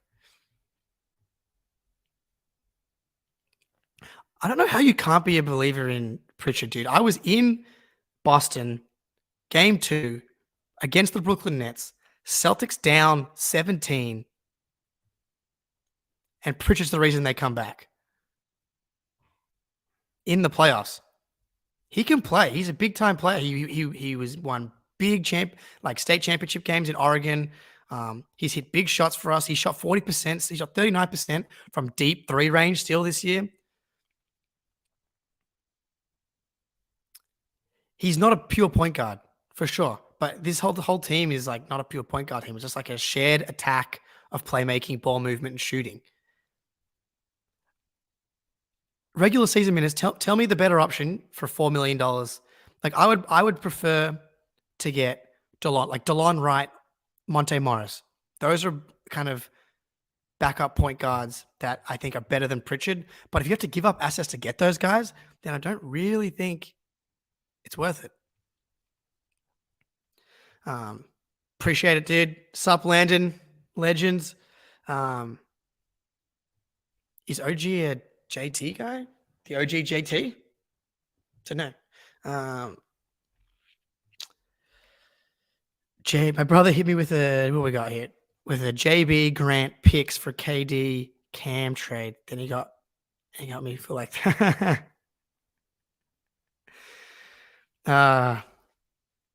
man. It is a sliding doors moment. Should we have done Marcus and JB for KD, considering we know that Marcus is now gone as well? What was the thing? Here's the thing. These players do not exist. And if they do, they're impossible to get. So who are they? Chris Paul was obviously always the gold standard of this thing. He's washed. Maybe literally he has been injured in every single playoffs for 5 years now. So obviously he's gone. Maybe if we had gotten him in a 15-minute per game role, sure. Tyrese Halliburton comes to mind. Can't get him. Garland. I actually don't believe those reports of Garland being available. DeJounte Murray, not a pass-first point guard. Trae Young, not a pass-first point guard. Damian Lillard, not a pass-first point guard. These guys are better playmakers than the Celtics. Absolutely. Rubio, there we go. Great suggestion. Washed. Was so bad coming off the ACL last year for the Cavs. And I love Rubio. I thought he was awesome before he did the ACL. Really sad that he did that. Dude, DG Daniel, I love you. I'm so glad you're here, but this is a disaster idea. In a vacuum, they're very similar tiered players. TJ McConnell, much better. Actually, great call. Great call. But again, are these guys really moving the needle for us in the playoffs? Probably not. You know? Oh, man. Yeah. This is where Danny should have tried to trade up. Of all the mistakes that Danny made in the last couple of years, if he had managed to pull off a Halliburton trade, can you imagine, dude? Dude, we get full-time Derek White now. We get player of the week Derek White. I'm so excited to see what happens with D White this coming year. Like, every time we kind of gave him the keys, I want to work on a kind of D White in the playoffs video. Like, in Game 7 against the Heat, if Jaylen Brown didn't have a concussion, they may have still won the game. Derek got the game back to 7 points in the middle of that third quarter, and it felt like there was a chance he could take over. I think as much as we all love Marcus, there's definitely this element of his personality and his control and his influence and his impact on the team. Oh, thank you, Keith Smith. What do we got here? We got Van Vliet, Russell, Westbrook, Vincent still available. Reeves, Beasley, DiVincenzo, Strus. Oh, so Keith's not confirming the Strus to Cleveland stuff yet. Brooks, Herb Jones, Crowder. This is a sad free agent class, man. PJ Washington, Grant, Rui, Jalen McDaniels, Lopez, Wood, Plumlee. Like, this is funny. Oh, man. I really liked Culver coming out of college, but he has not been good. But again, how much of that is situation? How many draft picks that didn't work out because they went to awful situations like Minnesota? So many of them. And DJ Daniel, don't get me wrong, I love Garland. No question. And you can't let the conference finals color the full story of JB. He was second team All NBA for a reason. And I do think that Garland would be a great fit, but I just don't think that the roster balance is that good. Like, Derek Garland is defensively, you just got a really weird, you got a big hole at wing now. And I feel like I'd much rather kind of go double big or find, because you got Brogdon still as, again, letting the conference finals. Yeah, again, I think defensively you're going to take a step back, and we have not seen Garland be effective in the playoffs. He was disaster against the Knicks on both ends too. He had one good game on offense. Defensively, he's not. He's really bad. And you talk about getting to the highest level. You're trying to beat the Heat, and Garland's one of your most important players. The Heat are going to take advantage of that. Yeah, what is the Celtics pathway to PJ Washington? Unless you're able to get him for the MLE. Is he an MLE guy? I'm not like a taxpayer MLE guy. I would assume he's a non-taxpayer, like a $12.4 million guy. So I don't think the Celtics have it. But can we do a Grant Williams for PJ Washington trade at the same price? Would we do that? I would definitely do that. But I don't know. Is PJ Washington just kind of like the guy that we the guy that we see around the corner every once in a while that seems like a super cool dude, but then you get to know him a little bit better, and he's got some weird habits, He's drunk on a Monday, which, hey, if you're drunk on a Monday every once in a while, no worries. But consistently, maybe some red flags. Like, how many of you guys are really watching Charlotte every night? I don't know. Yeah, I don't know with the Porzingis thing if we need to prioritize someone like that. Yeah, I think PJ Washington is a much more versatile offensive player than Grant. But I'm not going to sit here and say I've watched 20, 30 PJ Washington games. I usually catch like the first quarter of the Hornets games because they often come on at the same time. Like, it's like Detroit and Charlotte come on early on League Pass, and then like the Celtics game will start, or the real games will start. So they have everything they need on this roster to win a title. But keeping Grant and bringing in one more solid rotation wing, Javonte Green, probably top of my list. They're good to go, dude. Like, they are the title favorites again. If Jaylen Brown doesn't go 7 for 22 in game 2 of the conference finals, I think the Celtics win that series. I don't think they beat the Nuggets, but man, did we match up a hell of a lot better against Denver than we do against Miami. So much more comfortable playing offense against the Nuggets defense than we are against the Heat defense. Because we don't have that many avenues to like real massive changes unless you're moving Jaylen, and I would not do a Jaylen for Garland trade. Yeah, look, Jalen McDaniels, totally. Now watching him more on Philly, don't like him as much as I did before. Like, I would definitely have Javonte Green at the top of the list here. But someone like that, Jalen McDaniels, 100% in the same tier. Yeah, so this is Jake Fisher reported earlier today that Grant's probably going to have to wait until the dust settles because he's not going to be anyone's first choice, probably not going to be anyone's second choice, maybe some team third choice. At that point, does he just come back to the Celtics? This is a great point. It really makes everybody look bad. Yeah.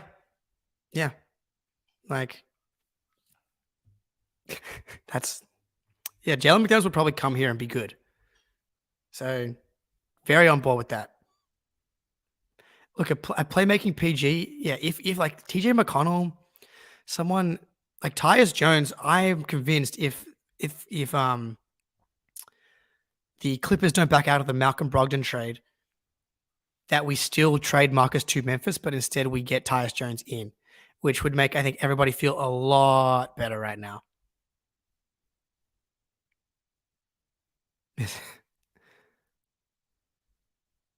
Yeah, if we lose Grant, we're going to definitely have a little bit of a hole.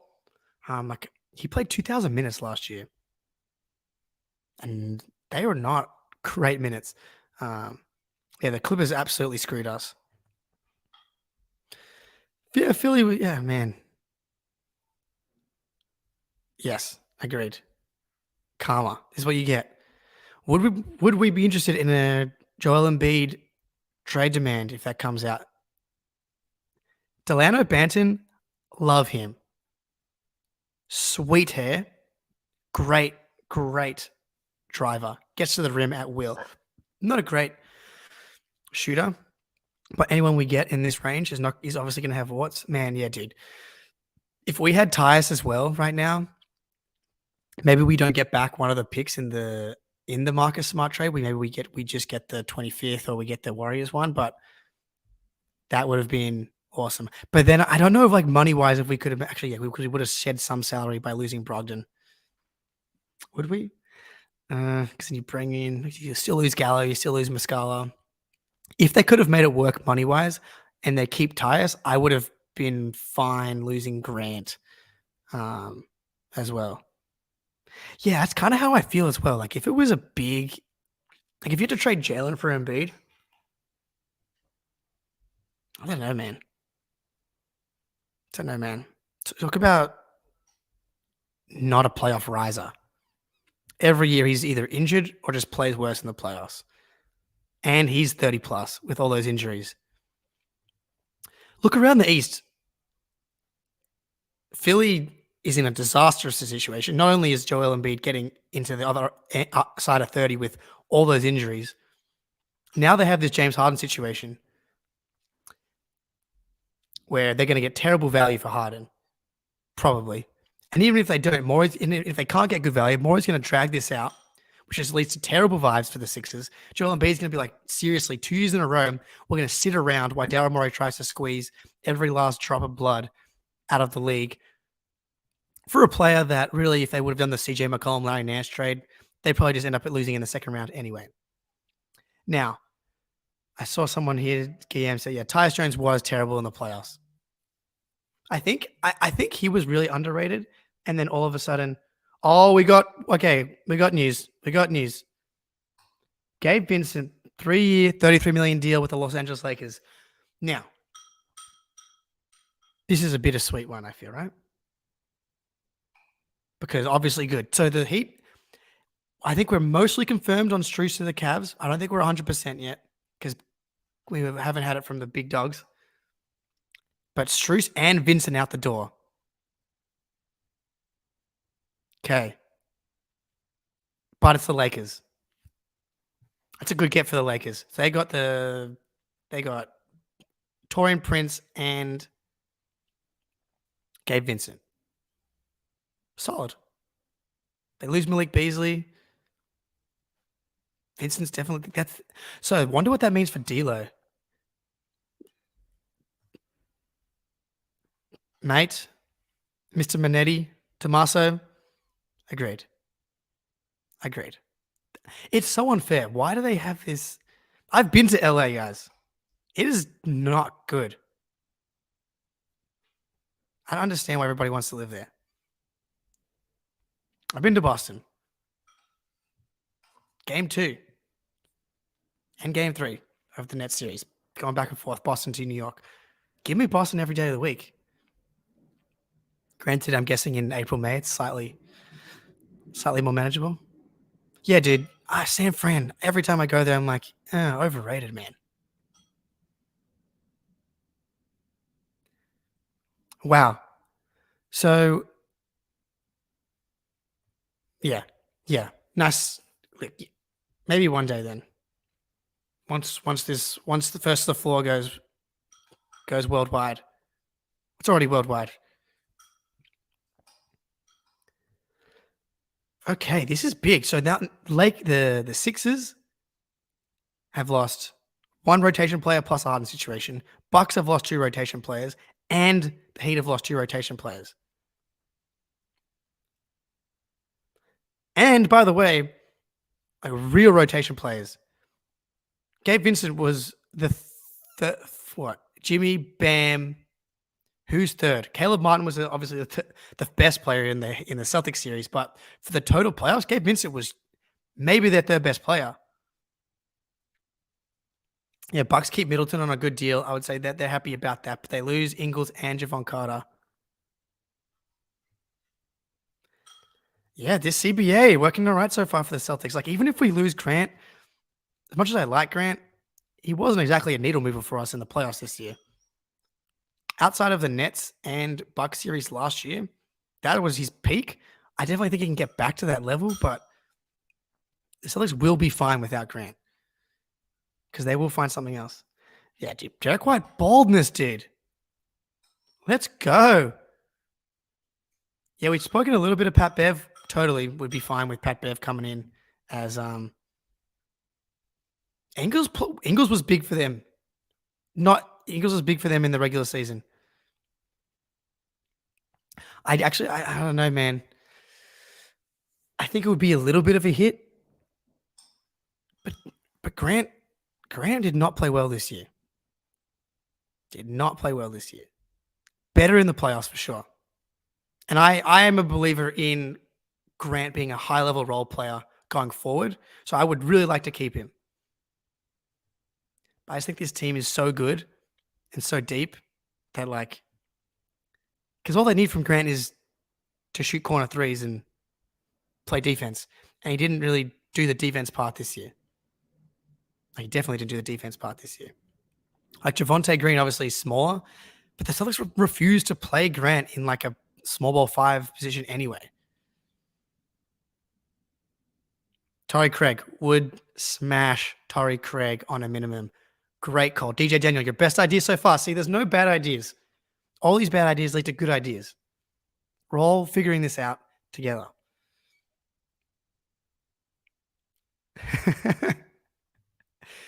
Yeah, shout out D White for going bold. I respect it. I'm coming for you, D White. Mate, love the Porzingis extension. Got him at under the 77 million max we could have paid him. So that's a big win.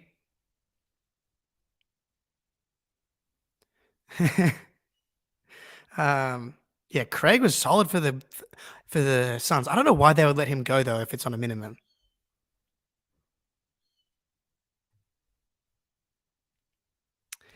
Yeah, look, it's definitely scary. It depends what we get back. Because if we get Norman Powell back, then he's basically Brogdon. He's just a bit cheaper. The Brogdon thing is so interesting to me because I think all Celtics fans, at least personally, I thought Malcolm Brogdon was going to be point guard guy, really good like playmaker guy. Clippers clearly think that too because they need a point guard and try to trade for Malcolm Brogdon. But he's more wing scorer than he is point guard. He's obviously a blend between the two. He's got a really tight handle, doesn't turn the ball over. That's something that's underrated about him, is he doesn't turn the ball over. Granted, he had maybe the worst turnover I've seen in my life in game 1 against Philly, where he just threw the pick 6 to Maxey. Powell's good, dude. Powell's good. Let's look at Powell's numbers from this year. Powell, this year, 17 a game on 48, 39% from 3. Gets to the line, 4.6 free throw attempts per game. Slightly higher turnover rate than Brogdon. But you would not notice a difference, I don't think, if we brought in Powell for Brogdon. Yeah, they're like very, very similar. Before the Clippers made the Russell Westbrook trade, Powell was like very much in the sixth man of the year conversation as well. Correct as well. No injury concerns. $4 million a year cheaper. Yes, I know, Taz, you've been on this, that he can potentially be more of a point guard. The numbers in Indiana definitely suggest that. But is that just because he was higher usage? I don't know. And it will be interesting to see, obviously, with Marcus, was it a role thing? Was it, hey, you're coming into Boston, 6 man a year, buckets, buckets, buckets? Do we want you to maybe get your head up a little bit? Because I'm not sure I can live another day if he looks off Robert Williams on a wide open lob. I might die. Can we go get Terry Rozier? Malcolm Brogdon for Terry Rozier? Who says no? I wouldn't do that. Does he? I could be wrong. Does Powell have plenty of injury concerns? Yeah, and Brogdon shot what, 44% from 3 this year? If that drops down a little bit, are we not as happy?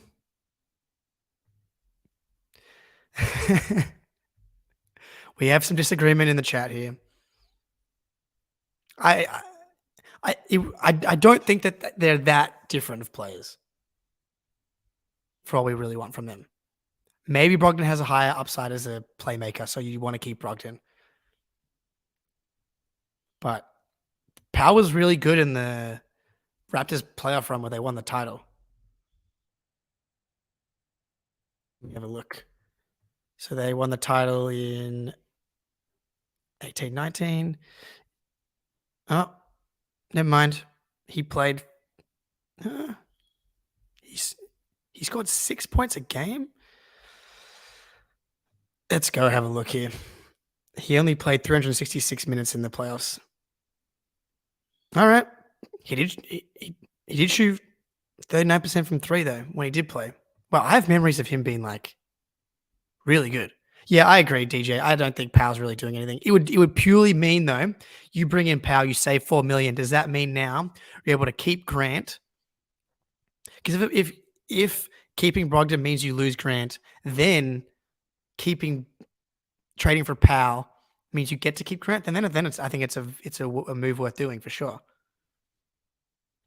Yeah. So I was wrong about that. My mind was playing tricks on me. Yeah, we got 49 people in the stream right now.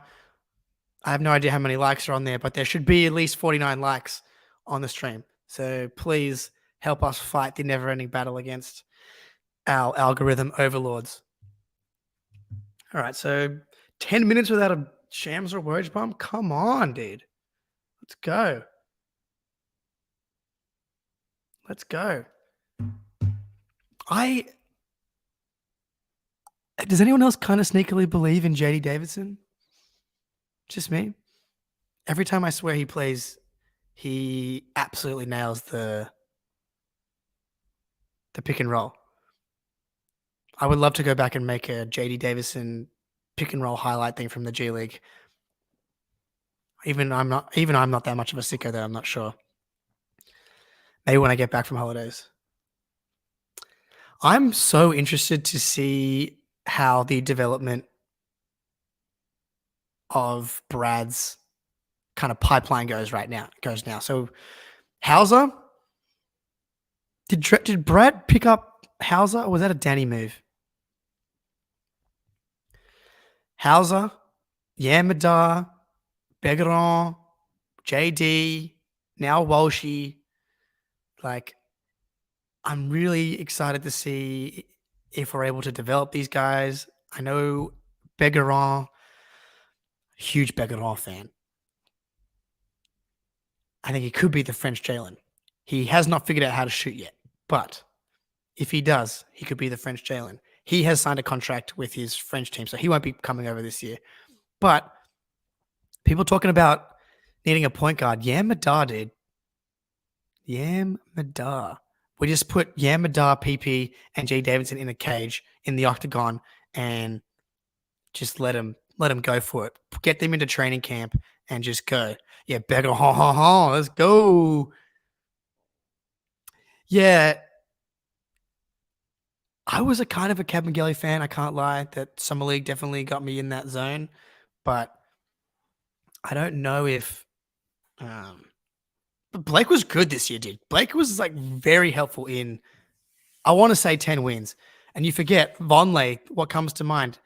The first game we played against Miami, it may have been literally the game after the opener against Philly. Vonleh was huge. Another win against Orlando early. Obviously, they cut him and he ended up not being good, but he was solid. Dude, I am so excited about Walshy. The way that I live my life is just full hope until there's reason to believe otherwise. Because that's why live your life any other way? Well, Bernardoni seems to think that Brogdon could be moved. All right, so we got the official from Woj here on Jingle Juice. I was really hoping we could get Jingles on a 6 milli, like on a vet minimum, but that's a good move for Orlando. Shooting, veteran presence, bit of playmaking. Oh my God, yes, Philly. Summer League, dude. Walshy and JD. Let's get some pick and roll going to those two. Yeah, dude, they fired some pretty big names at ESPN today. I can't believe they fired Jeff Van Gundy. Yo, Yuta Watanabe agreed to a deal with the Phoenix Suns. Huge news. Maybe the biggest news of the day. This is the thing. For all these like fringe wing guys, how many just want to go to the Suns because they can play 20 minutes a game? Yeah, Walsh, man. And like, obviously they're just dumb little interviews, but of the stuff that I've seen from Walsh so far, he's just a lovely human. I've enjoyed the little bits of his Twitch stream that I've seen so far, showing off his katana.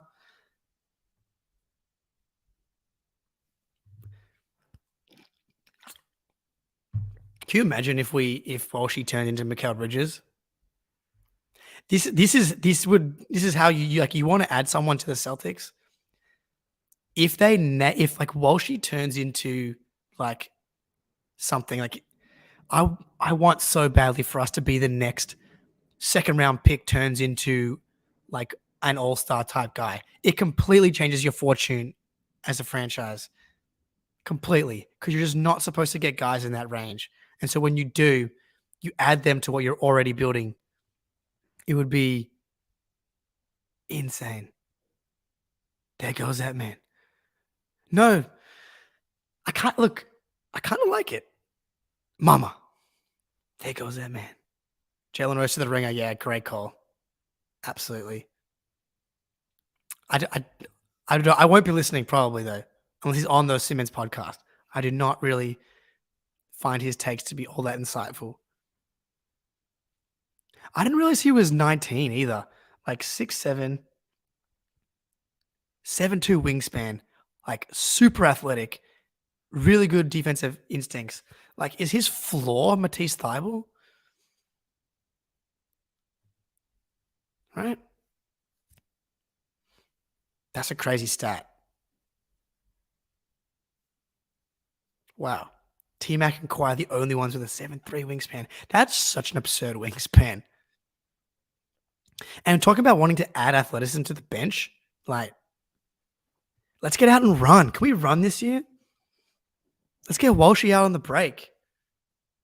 Yeah, dude, I thought he was older as well at first, and then I realized he's 19. He played 1 year at college. Can we start Summer League tomorrow, dude? How long do we have to wait? Starts on the 7th of July. Yeah, I feel like we haven't had a dude that is like Javonte was our last just hyper. Like Jalen's obviously insanely athletic, but he's not in the Anthony Edwards, Javonte Green type athleticism zone. And Walshy looks like he's like, when you add his athleticism to his ridiculous length, like, I'm excited. My favorite part about his interview, though, was just talking about how he's excited to get with Tatum and Jalen and learn from them and get, absorb all of their wisdom.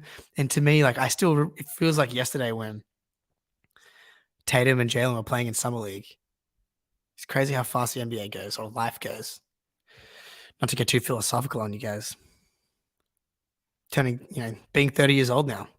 Free agency, Tatum and Jalen are veterans. Jordan Walsh was what? I'm 11 years older than Jordan Walsh, dude. Oh, nice comp. That would be great. That would be a great out. Can you imagine? A better Jared Val. Yeah. Because we just need him to shoot. What does Vanderbilt shoot from 3? Because he definitely made some shots in the playoffs.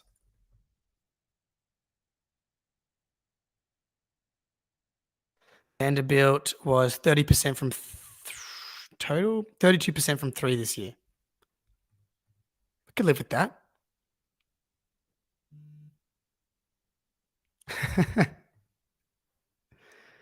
Oh, Shake Milton to Minnesota. Wow. Philly has lost another rotation player.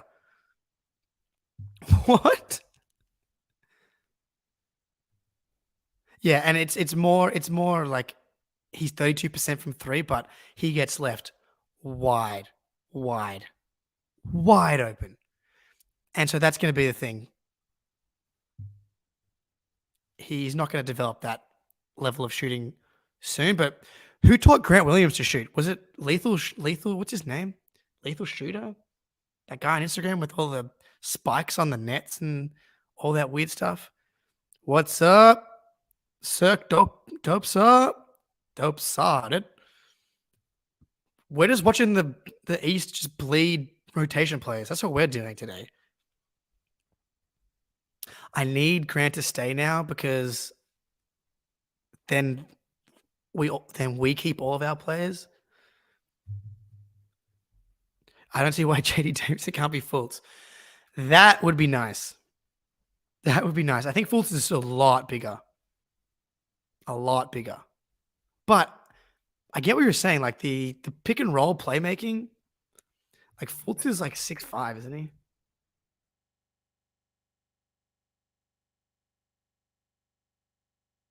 Fultz is 6'3". Okay. How tall is JD? 6'1"? 6'3". Okay. That's the new comp. That's the new comp. JD is the next Fultz with way better hair. Maybe a better shot.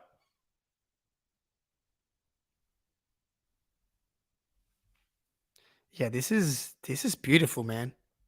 And I don't want to lose Grant, but if we do lose Grant, we will get someone else to replace him.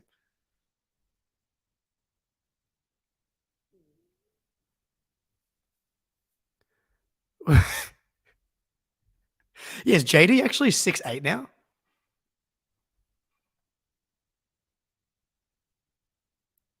Yeah, I maybe JD is 6'3" with the hair. I don't believe that you've watched Fultz then. If you believe that he's garbage, I thought he was awesome for Orlando this year. What up, Must 31? Welcome back. Yeah, is JD Davidson actually 6'8" with a 7'2" wingspan and a 45-inch vert? Can't be ruled out. Yeah, so what's going on with the Suns, right? They're just getting everybody around Devin Booker, Watanabe. It's always funny to see which free agents get the additional stat boost in the tweet. Like Devin Booker, Durant, and Bradley Beal recruit big wing pickup in Watanabe, 44.4% 3-point shooter, depth in front court, and a reunion with Kevin Durant. For like Yuta Watanabe, his agent must have a very, very nice relationship with Shams. Because I like Yuta, but settle down. He did go on a stretch there where he did not miss a corner three for like 2 months. And let's be honest, he's a 39% 3-point shooter for his career. Over the two seasons, more like 30. Yeah, about the same.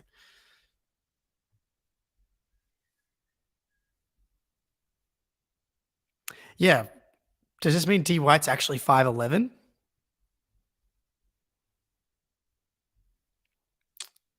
Maybe. Because that hair was big. I'm telling you, I need the Peyton Pritchard Yamadar cage match, dude. Like two scrappy dudes. You have to think Yam comes over for training camp, right? He was like the rookie rising star, like young rising star of the EuroLeague this year, which is the second best league in the world. Like I want to be the team that is the next man. The Celtics this team nailed this late second round undrafted guy. Can we just be this team for once? Please. Can we stop being the Carson Edwards team, who I was convinced after I watched his Purdue highlights? We had like 40 plus points, 9 threes or something in the tournament. Did not translate. 5'11" guard. That's a volume scorer that can't play defense. Shockingly, didn't work. Who could have seen this coming? Yeah, dude. I agree. The Outlaw, you're back. I'm with you here. Yeah, Yuta cannot guard a traffic cone.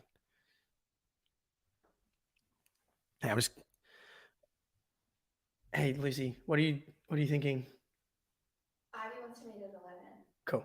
How long are you gonna be? Just checking with my future wife if I'm cool to stay on this stream for a little longer, and we are.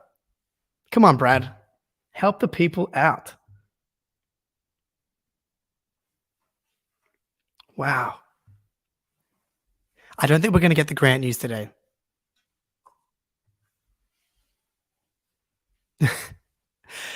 I think all the Serbian centers are. The marketing efficiency on Serbian centers in the second round is no more. Everybody's on it. Dude. He just seems like such a legend of a human. I'm all about it. Yeah, this is the problem with being hopeful about like everything, is that that was an obvious one. Obvious one. And this is the problem. You go and watch the highlights, and the highlights are great. Yeah, look, as much as the Marcus Smart thing hurt my soul, it's really good to see that Brad's willing to make hard decisions and be confident in his path and have the confidence of Wick and the ownership group, have the green light to do whatever. Because how many teams have won titles because of really hard, really big decisions? You know? The Nuggets are kind of an outlier, it feels like. They didn't really have to do anything that was too dangerous. Aaron Gordon trade they gave up. That's actually a sliding doors moment. Like, I remember it was like the Aaron Gordon thing. We were trying to get Aaron Gordon as well. But the Magic liked RJ Hampton more than Aaron Neesmith. Guess who was wrong about that? RJ Hampton, currently not on the team. I still kind of like, he is really skillful. Problem is he makes way too much money. He's terrible at defense. But I wonder how much of it is he's bad at defense, but they're also surrounded by terrible defenders. Like, at least the Nuggets have Bruce Brown, Aaron Gordon, KCP, Christian Brown versus Anthony Simons and Dame Lillard. Yeah. You gotta respect it. Because clearly it impacted Brad. I don't know if anybody saw the interview of the press conference of Brad with the Porzingis stuff, and you compare that to the interview he did with like Mark D'Amico and Chris Forsberg immediately after the draft. Very different person. He looked well rested, comfortable, cheery with Porzingis, and I thought he was about to die when I saw him having given the interview with Mark D'Amico about Marcus Smart. Yeah, man. Danny taught him, dude. I think Brad's always had this rep, right? Even as a coach, as like this mild-mannered guy. But they always said behind closed doors that Brad was willing to let them have it. Ime was just the most blatant. He was very willing to call them all kinds of bad words. Yeah, Joe. If you haven't caught the episode we did with Abby yesterday, we got to ask her about interviewing Joe, and because we were kind of interested. It's like, is it awkward when Joe's giving these responses? And she's like, no, in the room, it doesn't feel like he's being disrespectful at all. It's just kind of the way that he is. And he's like super nice and friendly away from the camera and has that different persona. What I wouldn't give to just be invisible for a full season if I could choose, and just get to hang around the Celtics locker room and the media room and see all these guys' real personalities on a day-to-day basis, because so much of it is like a persona that they're showing us. I would love to get more of it. Yeah, dude. Smart's coming back. 100%. Yeah, I reckon Joe, we bring in Cassell, Charles Lee. You can't overstate how terrible that situation was for Joe last year. To lose your head coach 2 weeks before the season, you lose Will Hardy as your lead assistant already, because he would have been the head coach if this would have happened a month beforehand, or before Will Hardy got the Utah job.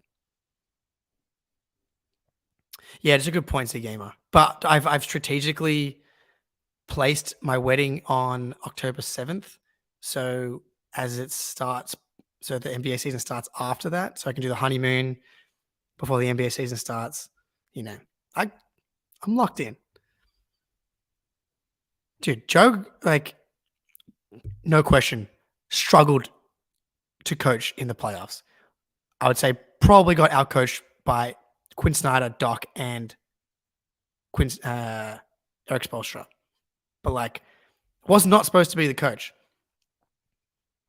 And now you bring in like a true coaching staff, all that experience. By the way, he still won 57 games, got to the Eastern Conference Finals. Could be worse. It's a big jump. I mean, can you imagine what a Smart reunion would be like?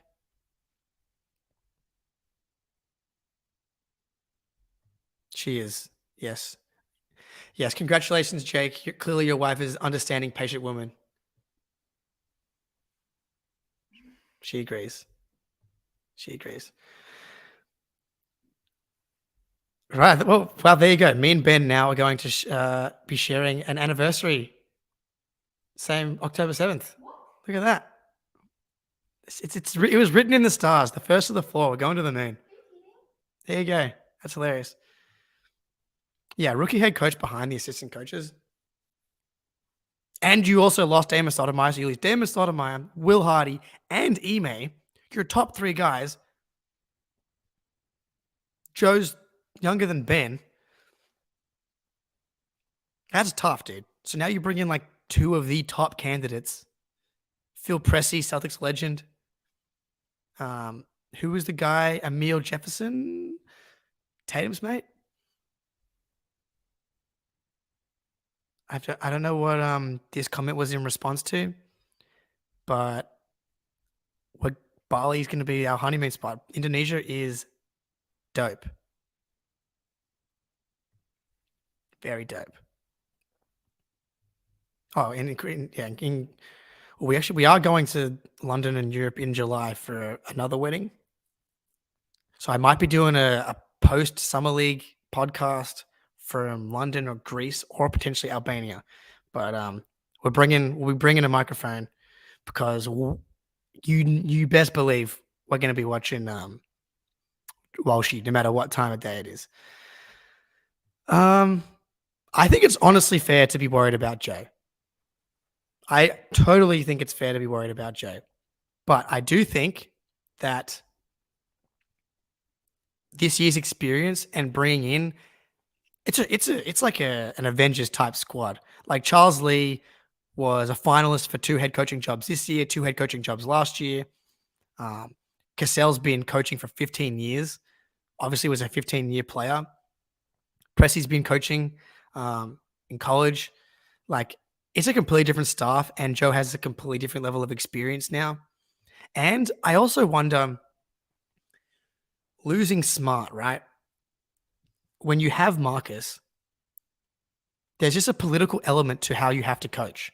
Well, you don't have to, but there's just going to be that pressure where we have to start Marcus, we have to close with Marcus. He's going to play a certain amount of minutes. Now, outside of Jaylen and Jason, I think between Al's age and experience, Derek is not the type of guy that's going to ever kick up a stink. There's going to be real ability to be flexible and be creative and have confidence that the team is going to be fine with it. I actually believe that Marcus would have been fine with any kind of role change, but I wonder if there was a worry that could go sideways.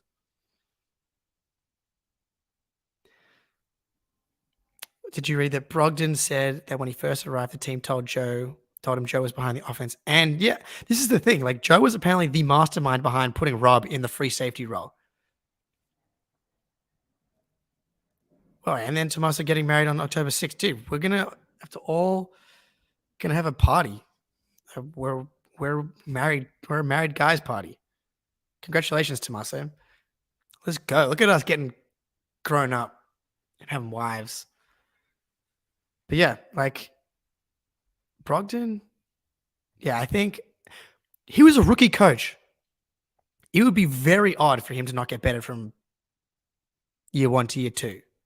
And I do think that there is something to having a very different feel to this team without Marcus and Joe having the ability to tinker a little bit more than maybe he would have otherwise. Granted, Marcus did only play like 63 games. All right. It feels like we're definitely running slow here. Fellas, my throat's getting kind of sore. We're at 2 minutes and 9 minutes. 2 hours, 9 minutes. Let's go till 10 a.m. for me. I don't know what time it is in the world, wherever you are. But I want to see. Yes, I want to see. Can we get better at the pick and roll? 100%, please. Please. I do think while Marcus was one of our best pick and roll handlers, because Marcus is just not an elite offensive option, it makes defending the pick and roll easier. Like, you can kind of sag off, you kind of want to dare Marcus to shoot a little bit. But his lack of elite offensive ability kind of makes that easier to defend. What I want to see, can we now with Porzingis, we have to have a handoff game. Like, why do we not have a handoff game? When you watch Miami, it's such an easy source of offense. You know, now with Porzingis, like with Bam, that should be something that we can go to. JB and Porzingis are coming off handoffs. That makes JB's life really easy and keeps him involved in the offense. Oh man, Zinger's a great. The Zinger pick and roll and he's a blend of Rob and Al. He's a great lob threat, and he can pick and pop, and he can attack closeouts. Like, he is an elite offensive weapon. It's just no way around it. Yeah, can we if I was going to rank what I want Tatum to get better at in the offseason, before we made the Marcus trade, I would have said mid-range, get back to the mid-range game, just like mid-post, turnaround, fadeaway stuff, and floaters. I would probably just say I would want him to run 5,000 pick and rolls this offseason. And also, I mean, he's going to do everything. These guys, don't just focus on one thing in the offseason. But Tatum goes to the mid-range way more in the playoffs every year. It does not make sense to not try and hone that. We got Jake Fisher, Brook Lopez's free agent decision is definitely one of the larger dominoes free agents, and teams are waiting to learn. I can't read it on this screen. Hopefully you guys can read it. I'm going to try and find it on my phone here. But what I think he's trying to say is Brook Lopez is a big domino, and once he goes, some other stuff will go. What that does mean, though, is that clearly he might be a candidate to leave, which would just be glorious.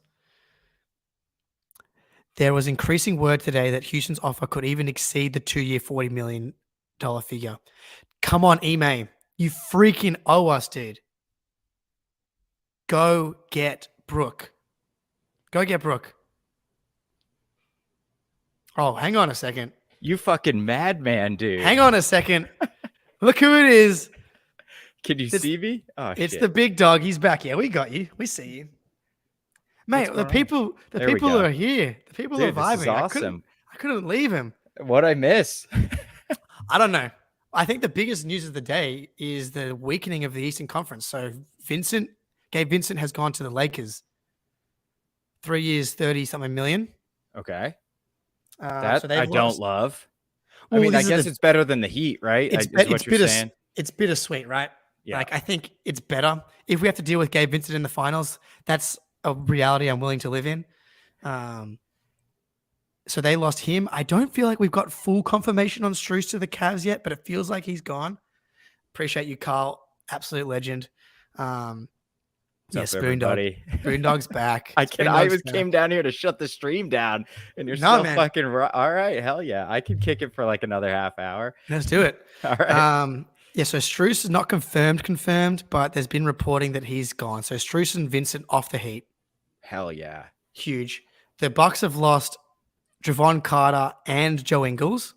Wow, Javon was good for them. Yeah, dude. Year. He was 6th on the team in total minutes.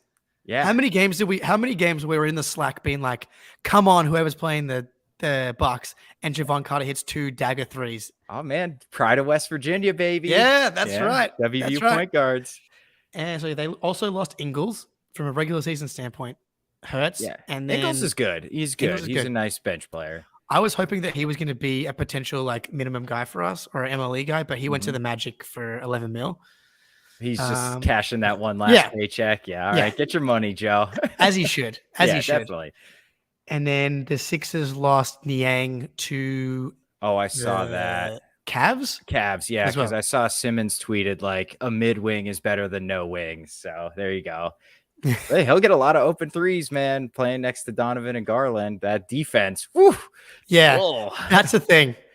So they needed shooting. I'm very interested to see the Miami Heat culture exchange rate. Yeah.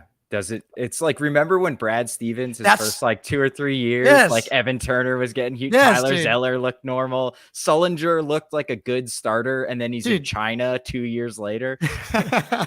Dude, Evan Turner has generational wealth thanks to Brad Stevens. Yeah, seriously, he owes Brad Stevens his fucking life. Yeah, dude. No. Yeah, so I think who do you think's actually gonna have more success? I actually think Vincent's good. I think do Vincent's too. legit.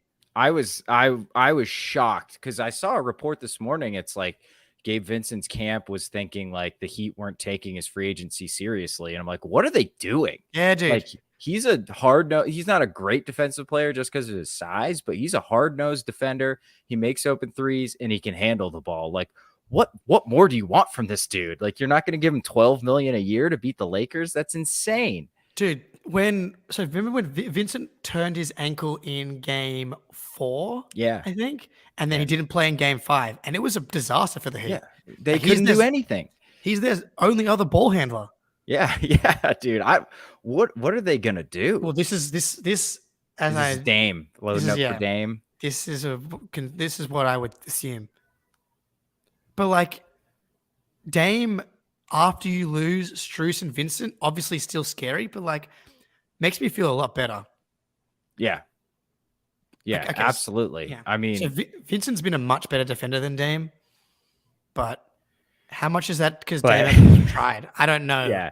I really do not. And Dame's getting, what is he, 32, 33 at this point? Like he's had times where he should be trying and he's not really, or he's just maybe not that good, but that he is such a game breaker with his shooting, dude. I mean, he is such a game breaker. I get it. I get the stats aren't great, but like, let's look at the playoff stats. Playoff guy, man. That's what you need. He was 13 in the playoffs, 12.7, 3.5 assists.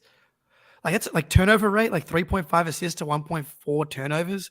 He was I'm good. not saying he's a superstar, but I'm saying you can't give him $15 million a year. You let the Lakers steal him for 11. Like, that seems short-sighted to me. Like DJ Daniel, don't tell me you don't want Gabe Vincent on this team as that third guard.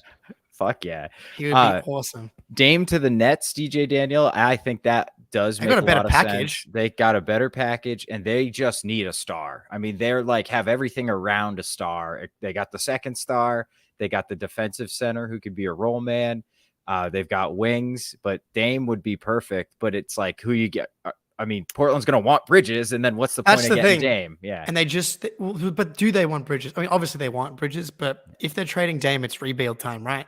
So it would be because they just signed Cam Johnson. So Bridges, Cam Johnson, and Dame. That's like very fun.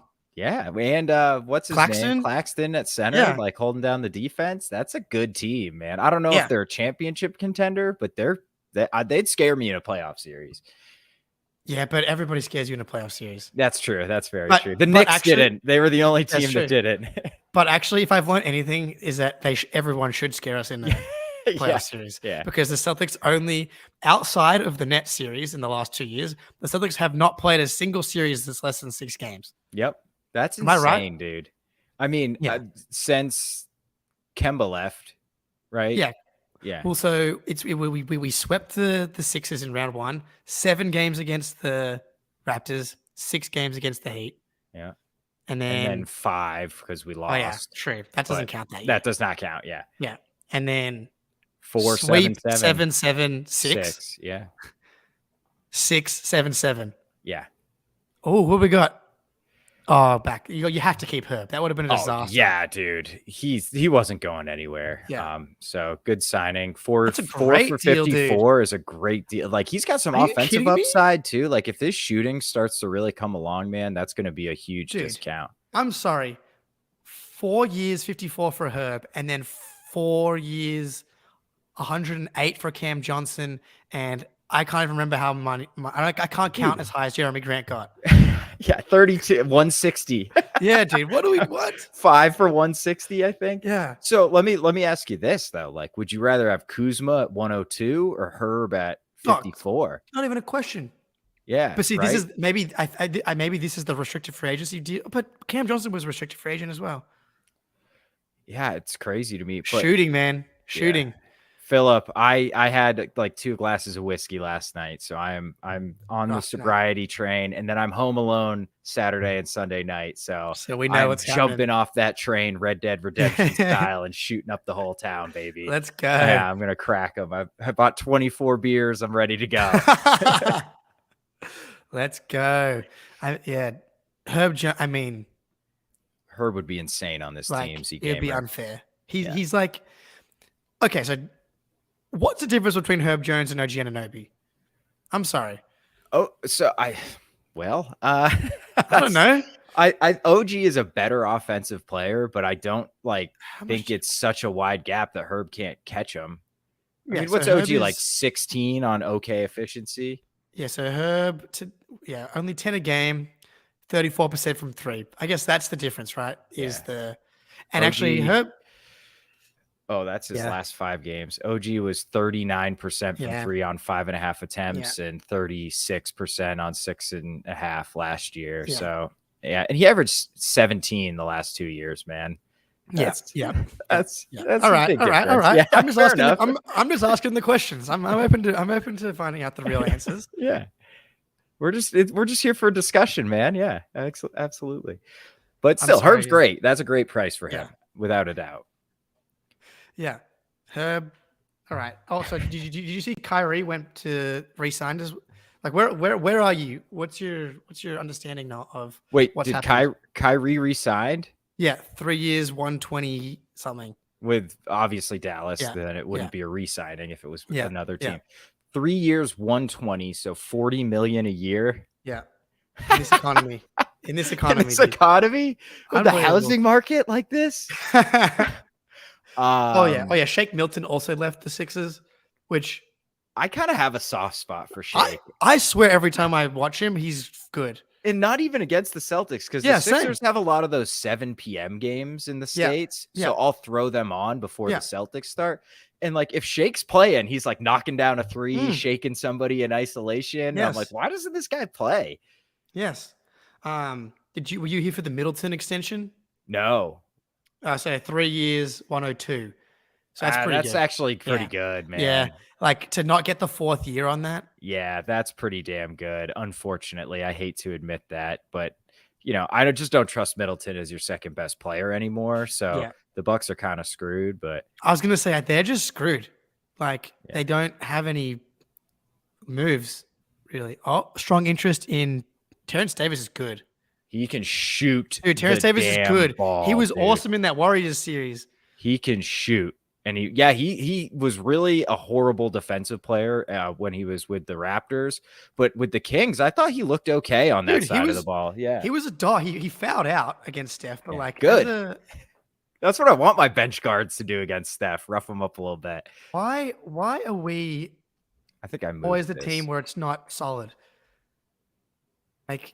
We're interested. That's like one of Woj's draft tweets where he's like, the strong interest in this prospect. That's Mark Jones. That's random. Oh, wow. So he's the play-by-play guy for the Kings. So I was going to say, isn't he connected with the Kings? So that would make sense that he's breaking He's that. in there. Okay. So, is it Terrence? How do I I think it's Terrence Davis. It's one R, everyone. So 6'4". I like that.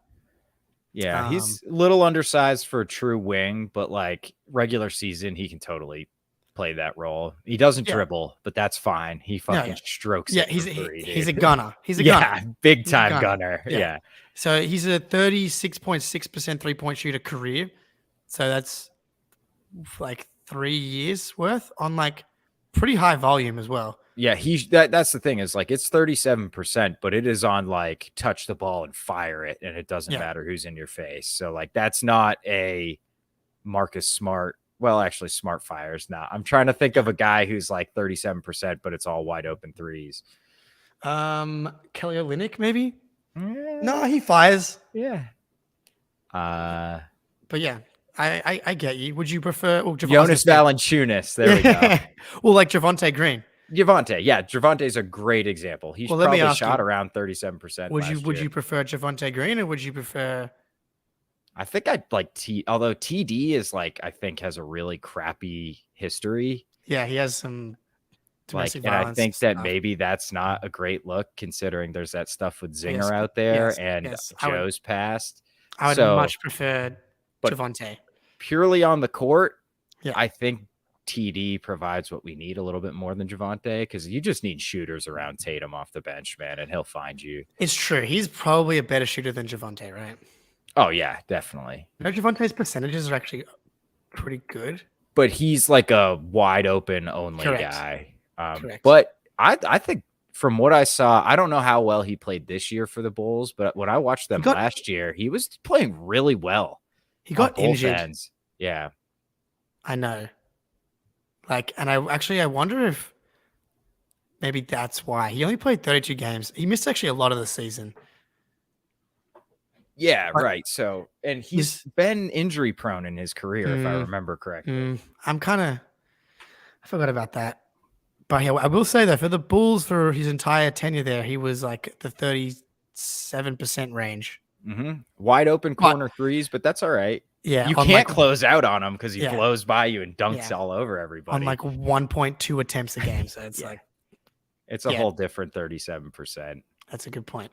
Yeah, look, TD is your deep bench wing. That's a look. Him and Hauser fighting it out for that backup. No, backup that's spot. that's not a fight, Srini. It's all Hauser. Come on. I know we're a house money pod. Come on. What do we got here? We got San Antonio monitoring 3-team sign and trade talks that could bring Max Strus to Cleveland. So we still don't have full confirmation on Strus yet, but it definitely seems like he's gone from Miami. Yeah. So this is interesting. Cavs looking to trade Chetty Osman this week. I've always kind of liked Chetty. Yeah. I'm a huge Chetty guy. All right. So like he makes 7.8, I think. Oh, that's so the problem. Yeah, we'd have if we took Buscala's player option or team option and threw in Cornette, but why the hell would they give us Chetty for those Muscala's guys? gone, dude. Muscala left. Oh, we declined his option? No, he was part of the Oh my Zinger god, trade. that's right. I'm losing it, dude. Wow. Dude, you're allowed. It's on this day. It's so many things. I know. The Cavs could trade Garland for Brogdon and Horford, and I think they should do that. Ice Cube for. I agree. Yes, definitely. Yeah, so the Strus stuff sounds like it's like the Cavs are going for him. It doesn't seem like it's done yet, though. He's kind of a nice fit for them, unfortunately. Yes, he is. I think he'll play for them. I actually think he would play more than LeVert. Yes, definitely. He fits next to those two guards. Yeah, he fits next to those two guards so much better than LeVert does. Yes, I know. He's part of the KP trade, guys. I'm sorry. I'd rather say, what do we do? Brogdon for Mobley? Yeah. Yeah, let's straight up. I'd sprinkle in Cornette. I don't know. We have too many bigs then. I don't know. Yeah, maybe we shouldn't. Yeah. What do you do? Bench Horford? Can't do that. All right. So, this Lopez thing is real then. This Lopez leaving thing is definitely real. If they haven't re-signed him. To me, it seems weird that Brooke would be interested in leaving from his standpoint. But, why? I guess maybe they're just really not giving him a reasonable offer. And he's like, F you, I'm out of here. I feel like the only way. I guess maybe Lakers. Where's he looking to go? No, Houston. Apparently, they've offered him 2 years for 40. Oh my god! Yeah, well, shit. He's got to take that. That's obscene. But that's the thing. So, what's the gap? If Milwaukee's offering him a $12 million per year, and they're offering him a $20 million per year, plus Jake Fisher's reporting here, that's what he's tossing up, I guess. So, DJ Daniel, I'm sorry. I would do Brogdon for Harden. I would do. It would hurt me because I hate that dude. But yeah, but if Harden's your sixth man, then yeah, for sure. He's not starting over Derek White. Yeah, no chance, dude. No chance. Granted, we couldn't do that. We'd have to throw in $14 million worth of salary, which would be Al basically. Al's 10. Yeah, I would do Brogdon and Al for Harden. Yeah, I probably would too, but it would emotionally be very, very difficult. Only for me. if he accepts 6-man role. Yeah, That's it though. I know. I hate Harden too. too, Dave. I really do. It would pain me, but he would be really good. Yeah, dude. But like we can bench him. We are that good that we can bench him in the playoffs. We don't. Yeah. We just literally just need him, dude.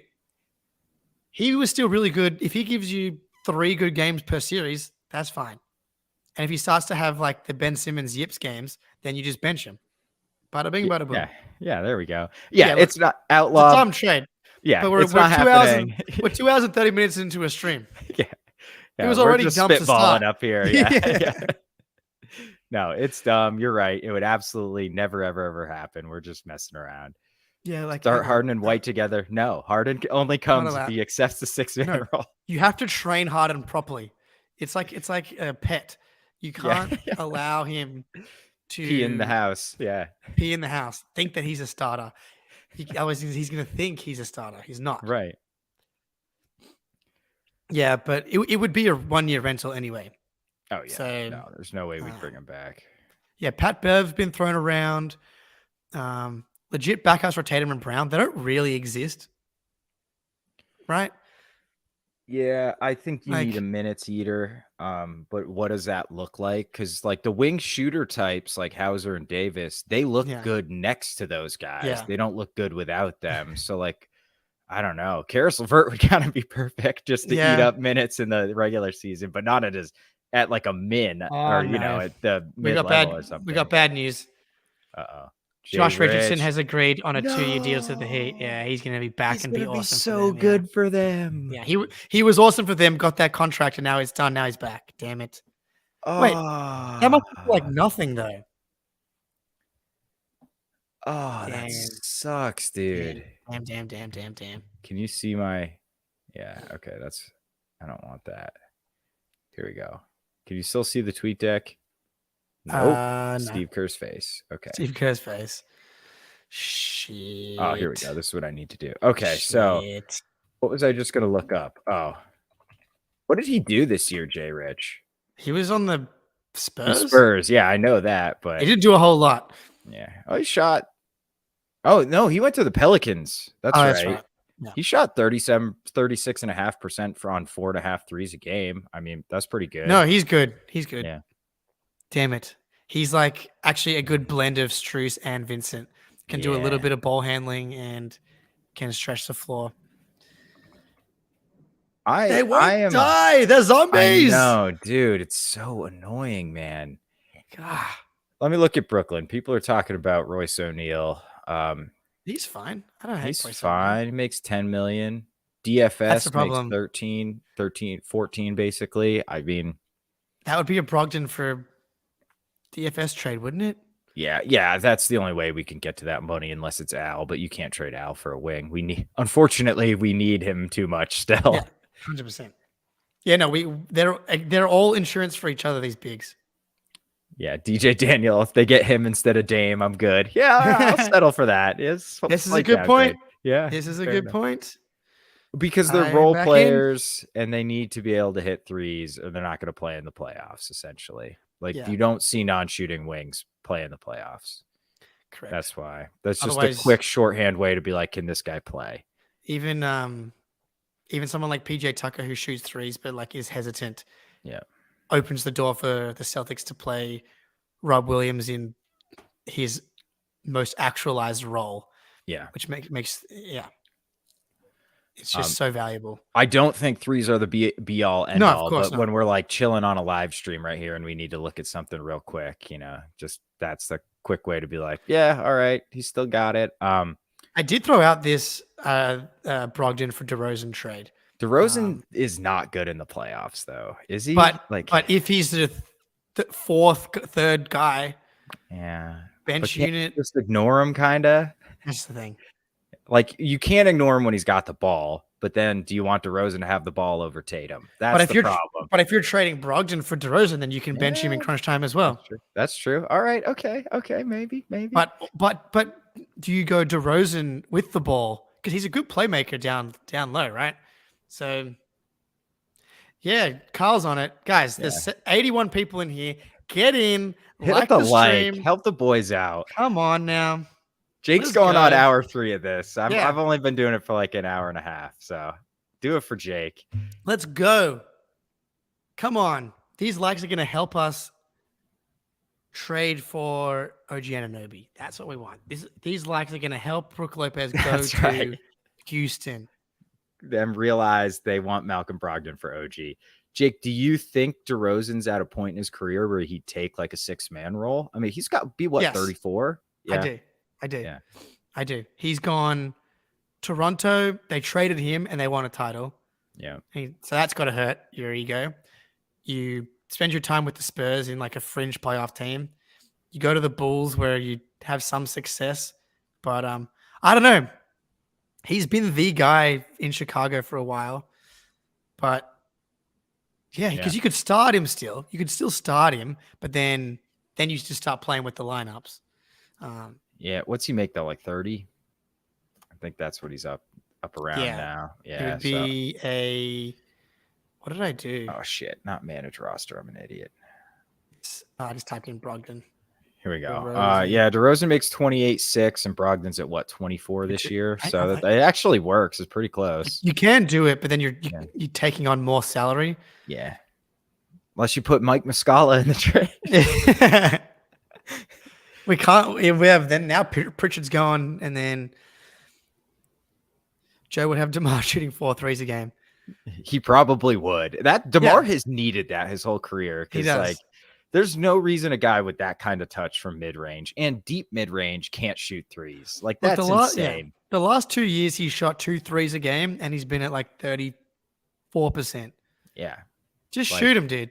Yeah, like had he done that in Toronto, he'd probably be a good I know. This is the thing. If you would have just started practicing it. Yeah. Yeah, it's there's really no way. weird. You can't be that good of a free throw shooter.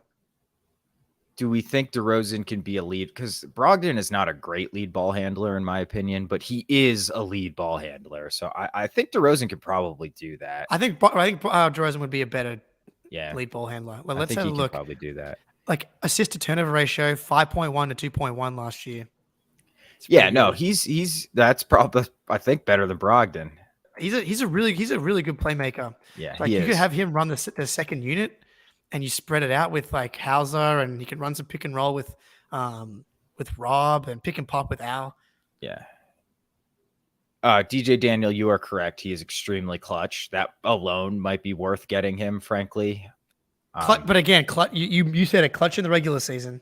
It's different, man. That's my concern is like, I wish we could like, let's try it out in 2 playoff games and then decide if we want to buy, but we obviously can't. So I think it's a big risk, but it's got super high upside because he's so talented. But you'd have to send out Pritchard as well, I think, or you do the trade and then you just accept you're losing Grant and you bring in someone else on the minimums. Look, these are all good options, right? Like oh man, and the DeRozan's, I think there's a world where, crunch time, DeRozan has the ball and Jaylen and Jason are off ball and he's probably the safest of the 3 of them with the ball in his hands. Oh, he might not get the best. He might. The looks he gets are terrible, but he makes them all. Yeah. And that's just I know no one wants to slow the ball down, but that's just how basketball works in the end. For some reason, I don't know. No one, like every other team, does it as well. The outlaw, man, you are gonna hate this team because Porzingis shoots a lot of threes, dude. I mean, he mixes it up down low. Oh, for sure. So he's gonna have a lot of varied touches. Like they're gonna get him in the high post, run handoff, pick. Honestly, you weren't here when I ran these little highlights. We'll run them again here, but they look at the different things he does in like 4 highlights. Drives the closeout, kicks to the corner, moves to an open space, gets spot, the dunk, easy, just like perfect. He's dude. There's a reason he was called the unicorn, man. He's a really unique talent. Mid-range pull up, easy, and also, by the way, great roll man as well. Oh yeah, definitely. So, no worries. Can also do a fake handoff, Euro step, our old friend Marcus Morris. And how many times have we seen this on the short roll? And can actually nail the mid-range pull-up. Yep. Oh, and then by the way, can shoot from the logo.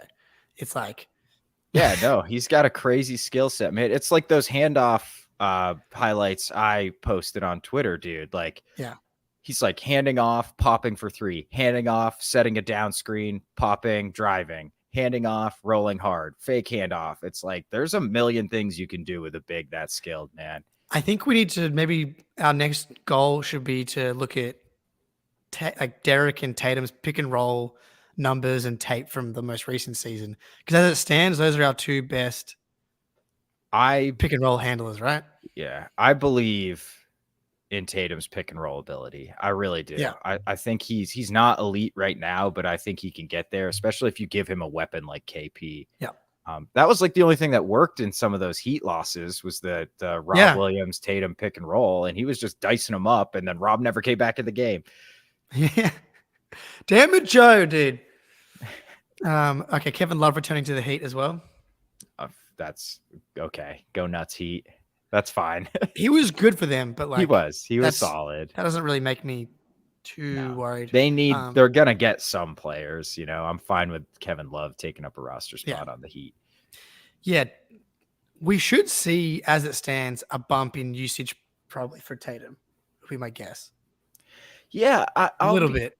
I think if anybody's going to concede shots to KP, it's got to be Jaylen, and I don't know if he's going to like that. But I hope, like, if he gets his super max, it's like he's going to be getting paid $50 million. Dude. You made it. You can take 18 instead of 21 shots now, right? Like that. We're cool. Use the 3 less shots of energy on defense, please. Yeah, and then Smart, you know, that's 9-10 shots to go around.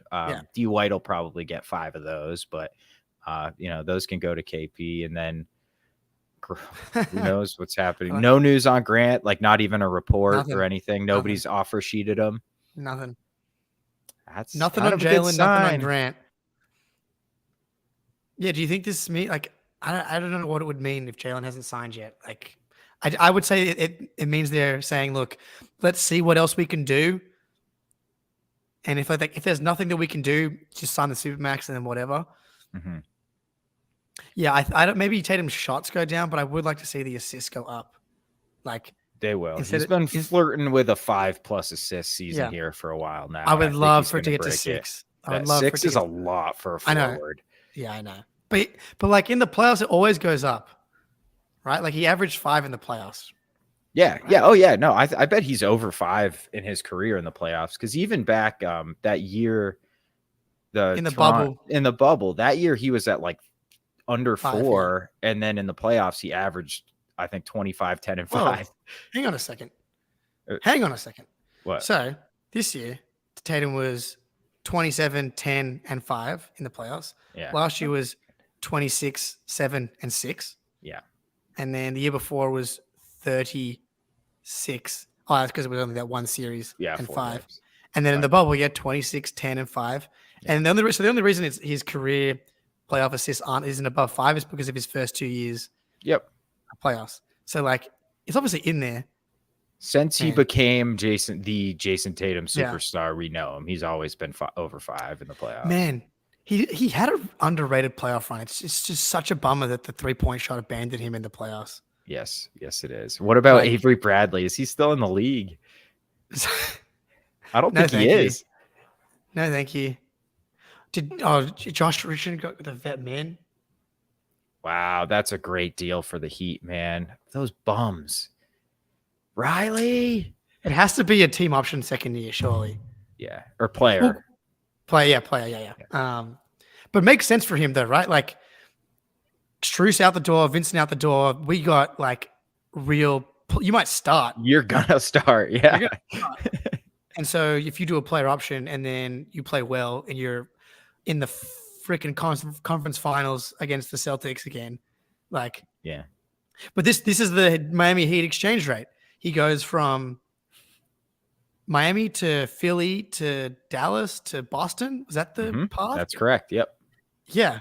And solid in Philly, didn't fit in Dallas, pretty solid in Boston, and then whatever. Yeah, it's seemingly okay in San Antonio and New Orleans, just from the stats. But yeah, 100% chance he has a great year, and then in next year's free agency he makes $12 million. Yeah, 100% right. can. Exactly. Yeah, he gets the full MLE from some team who's trying to take the next step. Yeah, absolutely.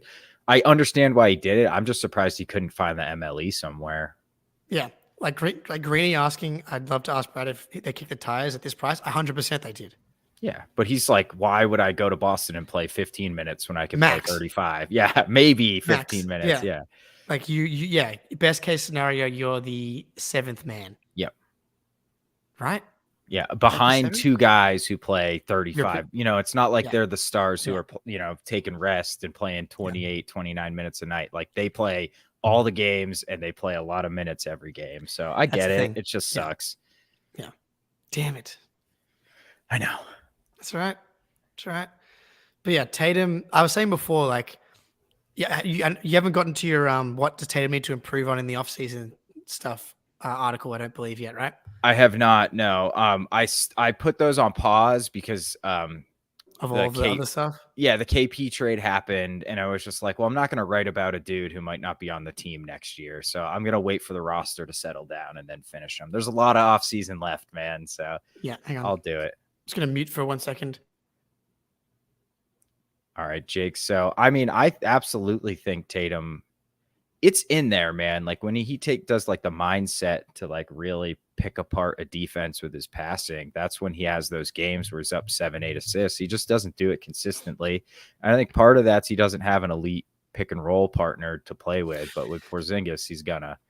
Well, right. Porzingis is like the mix of Al and Rob plus some from an offensive standpoint. Like Rob might be the better in a vacuum lob threat than Porzingis, but Porzingis is still a good lob threat. But Porzingis can also pop and short roll and to the 3-point line. So it's like, yeah, you can't just play drop on Porzingis. Like so either Tatum's going to be open or Porzingis is going to be open if you play drop. But yeah, I got to roll in a couple minutes here, crew. Yeah, I was just gonna say we should probably wrap this up. It's been 2 hours and 45 minutes. Yeah, but man, appreciate everybody hanging. Like it seems like we're not going to get any big Celtics news outside the Porzingis extension, which I think is a win for the Celtics. Definitely. I feels no like grant Miami's offer sheets. That's good. No grant offer sheets. True. Great call. I feels like Miami's at a net neutral right now. That's what it feels like to me. But Milwaukee's definitely been weakened by losing Carter and Ingles. Philly's been weakened by losing Niang. Am I missing anyone? Who did they lose? And Shake Milton. Mm-hmm. Which is whatever. But Niang played for them, dude. Yeah. Niang played for them. So yeah. So I think we're feeling pretty good. Cavs are looking like they're making decent moves. I like what they've done so far. Yeah. So we'll see. Man, well, pleasure. Thank you everybody for hanging. Thank you, Jake, for holding it down solo long enough for me to jump back on. That's fucking awesome, dude. Hell yeah. It's been awesome. Free agency. Love it. I'm just gonna hit the end button. Let's end it. Thanks, everybody. Thanks, team. Bye. See ya.